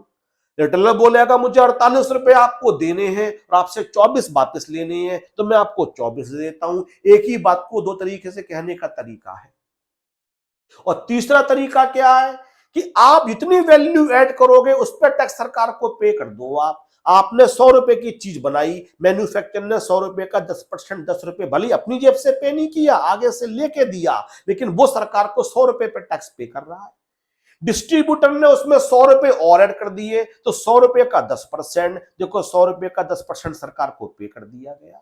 होलसेलर ने 200 रुपए की चीज के अंदर 40 रुपए ऐड करे, 200 रुपए पे सरकार के पास टैक्स पहुंच चुका है, तो 40 रुपए का 10%, 4 रुपए सरकार के पास पहुंच गया। रिटेलर ने 240 के अंदर 240 रुपए वैल्यू और ऐड कर दी, तो 240 का 10%, 24 रुपए टैक्स सरकार के पास पहुंच गया। इस तरीके से भी इस बात को कह सकते हैं।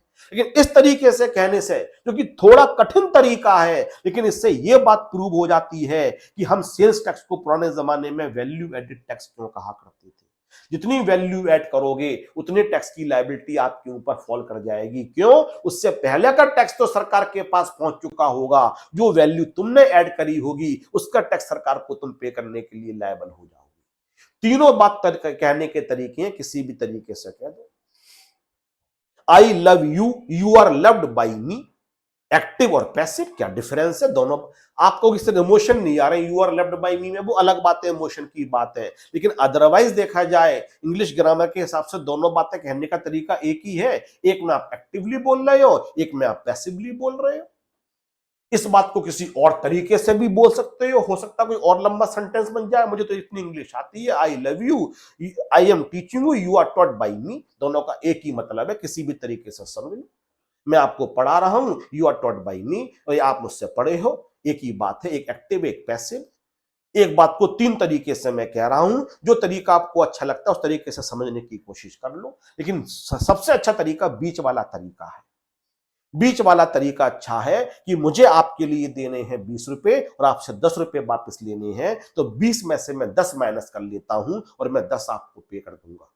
होलसेलर बोलेगा कि मुझे आपको 20 रुपए देने हैं और मुझे 24 रुपए देने हैं और 20 रुपए आपसे लेने हैं, तो मैं आपको 4 रुपए दे देता हूं। रिटेलर बोलेगा कि मुझे आपको 48 रुपए देने हैं, आपसे 24 रुपए लेने हैं, तो मैं आपको 24 रुपए पे कर देता हूं। यह बात को कहने का सबसे अच्छा तरीका है। लेकिन वैल्यू एडिड टैक्स वाला मैं तरीका नहीं बोलता तब भी काम चल जाता, लेकिन वो आपके संग इनजस्टिस होता, आपके संग गलत होता। मैं अगर वैल्यू टैक्स वाली बात छुपा भी जाता तब भी आपके सिलेबस में कोई फर्क नहीं पड़ता, लेकिन मेरी आत्मा मुझे ये गवाही नहीं दे रही थी। क्यों? क्योंकि पुराने जमाने में सेल्स टैक्स को बोला ही वैट जाता था। तो वैट क्यों बोला जाता था, ये मेरी ड्यूटी है मैं आपके लिए बताऊं कि इस फॉर्मेट में जो जितनी वैल्यू ऐड कर रहा है उतना ही टैक्स सरकार को पे कर रहा है, इसलिए इस टैक्स का दूसरा नाम पड़ गया था वैल्यू एडिड टैक्स। जितने भी टैक्सेस थे वो वैल्यू एडिड टैक्स के तरीके से ही थे, जितने तरीके थे वो वैल्यू एडिड टैक्स के तरीके से थे। अभी मैंने एग्जाम्पल आपको लेके समझाया, और इस टेबल के अकॉर्डिंग कौन सा एग्जाम्पल लेके मैंने समझाया, central sales state sales tax का। अब मैं आपको जरा समझाता हूं, आज की आखिरी टॉपिक सेंट्रल एक्साइज ड्यूटी के बारे में समझाता हूं। सेंट्रल एक्साइज ड्यूटी के बारे में समझाता हूं तो आपको मेरी बात समझ में आएगी कि सर एग्जैक्टली कहना क्या चाहते हैं। मैंने यहां पे मैन्युफैक्चरर 1 लिखा, यहां पे मैंने मैन्युफैक्चरर 2 लिखा, और यहां पे मैंने मैन्युफैक्चरर 3 लिखा।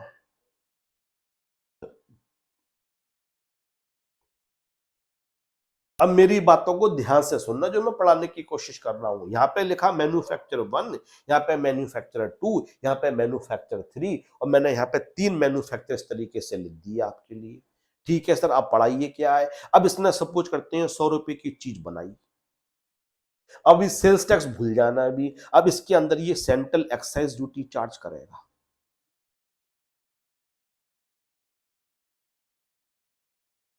एट द रेट ऑफ 10%, 10 रुपए। हम 10 रुपए अज्यूम कर रहे हैं कि जब भी चीज मैन्युफैक्चर होती है तो आप उस पर सेंट्रल एक्साइज ड्यूटी चार्ज करते हैं। जो ऊपर फैन चल रहा है ये उषा कंपनी का फैन है, 3 लोगों ने इसको बनाया, ये कंपनी उषा कंपनी है। इससे ये वाली कंपनी ये मोटर बनाती है, ये मोटर बनाती है, और ये मोटर बनाने के बाद उस मोटर के अंदर अदर पार्ट्स को ऐड करके बीच का बना देता है पार्ट मोटर, और मोटर को खरीदता है और अदर सर्किट ऐड कर देता है इसके अंदर। तो सेमी फिनिश्ड गुड्स बन जाती है, सेमी फिनिश्ड। फिर उषा खरीदती है, इसके अंदर फिनिशिंग करती है, इसके अंदर डिजाइन करती है, इसकी पंखड़ी लगाती है, और ये फैन बना देती है, फाइनल प्रोडक्ट बना के बेचती है। तो मैन्युफैक्चर ने 10 रुपए का खरीदा ये, तो 10 रुपए किससे लिए, मैन्युफैक्चर 2 से लिए। अब ये क्या करेगा मैन्युफैक्चरर, ये मोदी जी के पास जाएगा, सेंट्रल गवर्नमेंट का टैक्स है तो मैं मोदी जी लिख रहा हूं, जाके 10 रुपए दे देगा और बोल देगा ये मैंने मैन्युफैक्चर 2 से 10 रुपए लिए हुए। मैन्युफैक्चरर 2 क्या करेगा, 100 रुपए की मोटर लेके आया। अब इसके अंदर वो जो और भी काम करेगा, अपना खर्चा वगैरह करेगा, अपनी वैल्यू और प्रॉफिट वगैरह, बोलेगा मैंने इसमें 200 रुपए का काम और कर दिया, मेरा प्रॉफिट भी इसके अंदर इंक्लूड है, अब मेरी चीज 300 रुपए की बिकेगी। तो जब 300 रुपए की ये उषा कंपनी को बेचेगा तो यहां से सेंट्रल एक्साइज ड्यूटी चार्ज करेगा, 10% के रेट से 30 रुपए चार्ज करेगा। अब जब ये मोदी जी के पास पहुंचेगा 30 रुपए लेके, तो मोदी जी बोलेंगे कि तुमने उस मोटर को अपने लिए यूज नहीं किया। बोले नहीं सर, मैंने तो उस मोटर से एक सेमी फिनिश गुड्स बना दी जो कि मैं आगे बेच दूंगा। बोले यार फिर तुमसे क्यों एक्साइज ड्यूटी ले ली, एक्साइज ड्यूटी तो वो पे करेगा जो चीज को एंजॉय करेगा, तुमसे क्यों ले ली गई। तुम 30 रुपए लेके आए और मोदी जी रिफंडेड, उसको 10 रुपए वापस कर दिए। फिर ये बोलता है कि मैं 300 रुपए की चीज लेके आया और इसने इसके अंदर पंखड़ी जोड़ी, सब जोड़ी, और उसने अपना प्रॉफिट जोड़ा और बोला 500 रुपए की चीज बन के तैयार हो गई, अब मैं 800 रुपए की आगे डिस्ट्रीब्यूटर को बेचूंगा। अब आगे तो एक्साइज ड्यूटी लगेगी नहीं, आगे तो केवल सेल्स टैक्स लगेगा, एक्साइज ड्यूटी तो मैन्युफैक्चरिंग आगे होगी नहीं। अब इसने यहाँ पे सेंट्रल एक्साइज ड्यूटी ऐड करी 10% के रेट से 80 रुपए। अब ये जो उषा कंपनी का मालिक था ये मोदी जी के पास पहुंचा, बोला सर मैं 80 रुपए लेके आया, लेकिन तुम्हारे नाम से 30 रुपए आ रखे थे कोई सेमी फिनिश गुड्स। बोला सर वो मैंने अपने लिए यूज नहीं करी, उससे मैंने पंखा बना दिया, उसको मैं आगे बेचूंगा। तो मोदी जी अच्छा तुम अपने लिए नहीं लेके गए थे, तुम मैन्युफैक्चरर हो? हाँ मैन्युफैक्चरर है। तो मोदी जी ने कहा ठीक है, आप ऐसा करो, आप वापस ले जाओ। और मोदी जी रिफंडेड, और मोदी जी ने 30 रुपए उसके वापस कर दिए। ये भी वैट हो गया। अब इसका ऑल्टरनेट तरीका क्या है? मैन्युफैक्चर टू बोलेगा मोदी जी देखो कितना अजीब सा लग रहा है, पहले मैं आपको 30 रुपए दे रहा हूं, फिर आप 10 रुपए मुझे वापस कर रहे हो। मैं अपने घर पे क्या करूंगा, 30 रुपए में से 10 रुपए पहले ही माइनस कर लूंगा और मैं केवल आपको 20 रुपए दूंगा। मोदी जी का 80 रुपए टैक्स पहुंचना है, क्योंकि अल्टीमेटली 80 रुपए एक्साइज ड्यूटी लगी है। फिर मैन्युफैक्चर 3 बोलता है मोदी जी कितना अजीब सा लग रहा है, मैं आपको 80 रुपए दूंगा और आप मुझे 30 रुपए वापस करोगे, तो मैं घर पे ही 80 रुपए में से 30 रुपए रोक के आपको 50 रुपए दे दूंगा। तो मोदी जी के पास 10 रुपए ये पहुंचेंगे और 20 रुपए ये पहुंचेगा और 50 रुपए ये पहुंचेगा। 10 प्लस 20 50 कितने हो गए? 80 रुपए। ऐसे बोल सकते हो आप। ये तरीका सबसे अच्छा तरीका है। पहला वाला तरीका समझने में इजी है, लेकिन मैथमेटिकली ये तरीका इजी है। और आखिरी तरीका ये वैल्यू एडेड टैक्स भी है। मैन्युफैक्चरर वन ने जो चीज बनाई उसमें कितनी वैल्यू ऐड करी? 100 रुपए, और 100 रुपए का 10% 10 रुपए। मैन्युफैक्चर ने टू ने 100 रुपए की चीज में कितनी वैल्यू ऐड करी? 200 रुपए, और 200 रुपए का 10% कितना होता है? 20 रुपए। जो उषा कंपनी थी उसने 300 रुपए की चीज में कितनी वैल्यू ऐड करी? 500 रुपए। तो 500 रुपए का 10% कितना होता है? 50 रुपए। तो जो तुमने वैल्यू ऐड करी उस वैल्यू के बराबर टैक्स सरकार को पे कर दो। ये कहने का तीसरा तरीका होता है। सेम बात, इसलिए सेंट्रल एक्साइज ड्यूटी को भी वैट कहा जाता था। तो सर कंफ्यूज नहीं होंगे, इसलिए इसको सैंड वैट कहा जाता था। स्टेट गवर्नमेंट के वैट को स्टेट वैट बोलते थे और सेंट्रल गवर्नमेंट के वैट को सैंड वैट बोलते थे। VAT is not a tax, VAT tax लगाने का तरीका है। तो एक्साइज ड्यूटी भी वैट के तरीके से लग सकती है, सेल्स टैक्स भी वैट के तरीके से लग सकता है, सर्विस टैक्स भी वैट के तरीके से लग सकती है। आगे वाले में से पीछे वाला टैक्स माइनस करना है, या फिर जितनी भी आपने वैल्यू ऐड कर दी, जो वैल्यू अभी तक हो चुकी है उस पर तो सरकार के पास टैक्स पहुंच चुका है, और जो वैल्यू आपने ऐड कर दी है उस पर टैक्स सरकार को ऐड पे कर दो। इसलिए हम जब पढ़ाते थे जीएसटी आने से पहले तो बच्चों को कहते थे एक्साइज ड्यूटी का दूसरा नाम होता है सैंड वैट और स्टेट सेल्स टैक्स का दूसरा नाम होता है स्टेट वैट।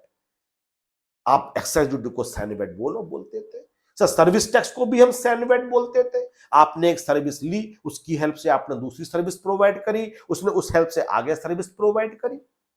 सरकार कहती थी अल्टीमेटली टैक्स वो पे करेगा जो आखिरी सर्विस को यूज कर रहा होगा, जो सर्विस को एंजॉय कर रहा होगा। लेकिन अभी हमें क्या पता कौन कंज्यूमर है, तो हर स्टेज पे सर्विस टैक्स लगाते हुए चलो, आगे वाला लेके आओ, पीछे वाला वापस ले जाओ, या ऐसे बोल लो आगे वाले में से पीछे वाला माइनस कर लेना और बैलेंस पे कर देना, या ऐसे बोल दो हर स्टेज पे जो वैल्यू ऐड की जाएगी उसके बराबर पे किया जाएगा। तो सर्विस टैक्स को भी वैट बोलते थे, लेकिन क्योंकि सर्विस टैक्स सेंट्रल गवर्नमेंट का था तो उसके आगे सैंड लगाते थे, सैंड वैट बोलते थे।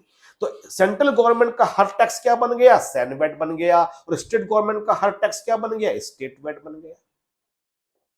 इसलिए कभी आगे से पढ़ो कि वैल्यू एडिड टैक्स क्या होता है तो लोगों को इस एग्जांपल से समझाना, जो जितनी वैल्यू ऐड करेगा उस वैल्यू पे टैक्स सरकार को पे करेगा, that is called the value added tax. ये कोई नया टैक्स नहीं होता है। सेल्स टैक्स ऐसे पे करोगे तो उसको स्टेट वैट बोल देंगे, एक्साइज ड्यूटी ऐसे पे करोगे इसको सैंड वैट बोल देंगे, लेकिन रहेगी तो एक्साइज ड्यूटी ही, रहेगा तो सेल्स टैक्स ही। ये तो पे करने का तरीका है, इसलिए प्यार से नाम दिया गया था इसके लिए वैट, वैल्यू एडिड टैक्स। मुझे आज भी याद है जब वैट पहली बार आया था, बिल्कुल नया नया बड़ा चर्चा में था 2004 के अंदर। 2004 में वैट को इंट्रोड्यूस किया गया था। मतलब जो पुराना सिस्टम था जिसमें कच्चा बिल पक्का बिल चला करता था, उसकी जगह जब ये वाला आया तो इसको नाम सरकार ने वैट ही दिया।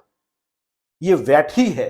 हालांकि जो मैंने समझाया एक्चुअली वो हो रहा है, आगे वाला टैक्स सरकार के पास लेके जा रहे हो, सरकार पीछे वाला टैक्स आपको वापस कर रही है, लेकिन सरकार ने इसको बोला वैट, वैल्यू एडिड टैक्स सरकार ने इसको बोला।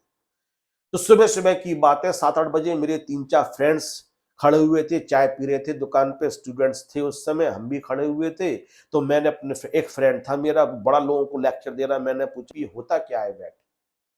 तो बोला सौरभ तुझे समझाता हूं, इस तरीके से होता है जैसे कि एक आदमी ने दूध खरीदा और दूध को उसने जमा के दही बना दिया, तो दही बनने से क्या हुआ, उसकी वैल्यू बढ़ गई।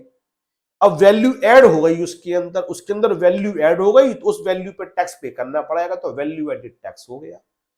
फिर किसी आदमी ने दही खरीद के उसकी लस्सी बना दी और लस्सी बनाने के बाद उसने लस्सी बेची, तो लस्सी के अंदर वैल्यू ऐड हो गई, तो लस्सी के अंदर वैल्यू ऐड हो गई, तो इसलिए जो उस वैल्यू ऐड करी उस पर टैक्स पे करेगा, वैल्यू एडेड टैक्स। मैंने कहा भाई मुझे इस एग्जांपल में कुछ समझ में नहीं आ रहा, बाकी सब लोग बड़े इंप्रेस हो रहे थे, बोले यार क्या तरीके अच्छे एग्जांपल से समझा रहा है, तरकीब क्या है। मैंने कहा मुझे दही पसंद ही नहीं है, मुझे तो दूध ही पसंद है, तो मेरे लिए तो वैल्यू ऐड ही नहीं हो रही है, मतलब वैल्यू कम जा रही है मेरे लिए तो। और मैंने कहा कोई आदमी ये भी बोलेगा उसे दही पसंद है, उसको लस्सी पसंद ही नहीं है, तो लस्सी बनने से वैल्यू ऐड हो रही है, तुम ये कैसे कह सकते हो। वो चिढ़ गया मेरी बात पे, तुम यार हर बात में इलॉजिकल की बात करते रहते हो, कुतर्क करते रहते हो। मैंने कहा सिंपल सी बात है, बच्चे यहां भी इतने सारे बैठे हुए हैं कि मैं आपको चॉइस दूं कि लस्सी पियोगे दूध पियोगे, आप में से कुछ बच्चे तो दही बोल देंगे ना, हमें दही चाहिए, हमें लस्सी नहीं चाहिए। लस्सी से वैल्यू कहां ऐड हो रही है। अरे भाई वैल्यू ऐड करने का मतलब क्वालिटी चेंज नहीं करना है, वैल्यू मनी के रेस्पेक्ट में वैल्यू ऐड करने की बात चल रही है, चीज की फॉर्म चेंज करने की बात नहीं चल रही है किसी भी तरीके से। आप आगे जितने की बेचोगे, जो मनी के रेस्पेक्ट में वैल्यू है, टैक्स तो मनी में ही लिया जाएगा, टैक्स वैल्यू पे कैसे ले लोगे। अगर कोई 20 रुपए का दही खरीदता है और वो लस्सी बना के 15 की बेचता है घाटे में, अरे बात समझने की कोशिश करो, तो वैल्यू तो कम जा रही है देखा जाए तो ना। तो वैल्यू एडिड टैक्स, भ्रम में मत जाओ इन लोगों के जो गलत बातें बोलते हैं। वैल्यू एडिड टैक्स का मतलब पैसे के रेस्पेक्ट में जो अपना खर्च और प्रॉफिट लगा के आपने वैल्यू ऐड करी, उस वैल्यू पे सरकार को टैक्स पे करोगे, इसलिए कहा जाता है वैल्यू एडिड टैक्स। तो इन तीन नामों को अच्छे तरीके से समझ लो और इनसे ही जीएसटी की आगे कहानी शुरू होगी। दुनिया फर्स्ट क्लास चल रही थी, इस तरीके से टैक्स थे हमारे पास भी, हमसे मतलब जो प्रैक्टिस करते थे उनके पास कस्टमर्स आते थे, सेल्स टैक्स पे कर दो, सर्विस टैक्स पे कर दो, सेंट्रल एक्साइज ड्यूटी पे कर दो, ये पे कर दो, वो पे कर दो। लेकिन फिर मोदी जी सरकार में आते हैं और अरुण जेटली साहब को बनाते हैं वो फाइनेंस मिनिस्टर। वो कहते हैं पुराने सिस्टम में बहुत सारी कमियां हैं और इन कमियों को दूर करने का केवल एक ही तरीका होता है, one nation one tax, that is GST. इसलिए मैं जीएसटी लेके आऊंगा और 17 जुलाई 2017 के अंदर इंडिया के अंदर जीएसटी को इंट्रोड्यूस कर दिया जाता है और इन सारे टैक्सेस को खत्म कर दिया जाता है।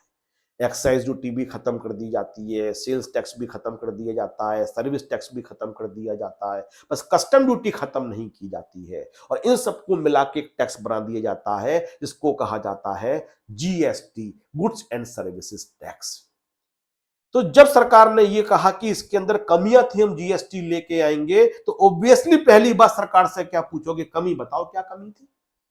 अगर मैं आपसे कहता हूं कि बेटा इस मोबाइल की जगह मुझे ये वाला मोबाइल ज्यादा पसंद आ रहा है, तो आप ऑब्वियसली पूछोगे क्या ऐसी क्या खास बात है इसमें, ये मोबाइल आपको पसंद आ रहा है। तो मैं पहले इसमें कमियां बताऊंगा ना आपके लिए। अपने घर पे भी बोलोगे पापा ये मोबाइल पुराना हो गया, नया मोबाइल दिलवा दो, तो पूछेंगे इस मोबाइल में कमी क्या है बेटे, तो आप ये बोलोगे इसके अंदर अब ऐप कंपेटिबिलिटी नहीं रही है, इसलिए सारे ऐप इसके अंदर आ नहीं पाते हैं, या फिर इसकी मेमोरी बहुत कम है, रैम बहुत कम है इसलिए हैंग करने लगा है, ये हमें फोटोग्राफ खींचने होते हैं और ये कम मेगापिक्सल का इसलिए हमें चाहिए।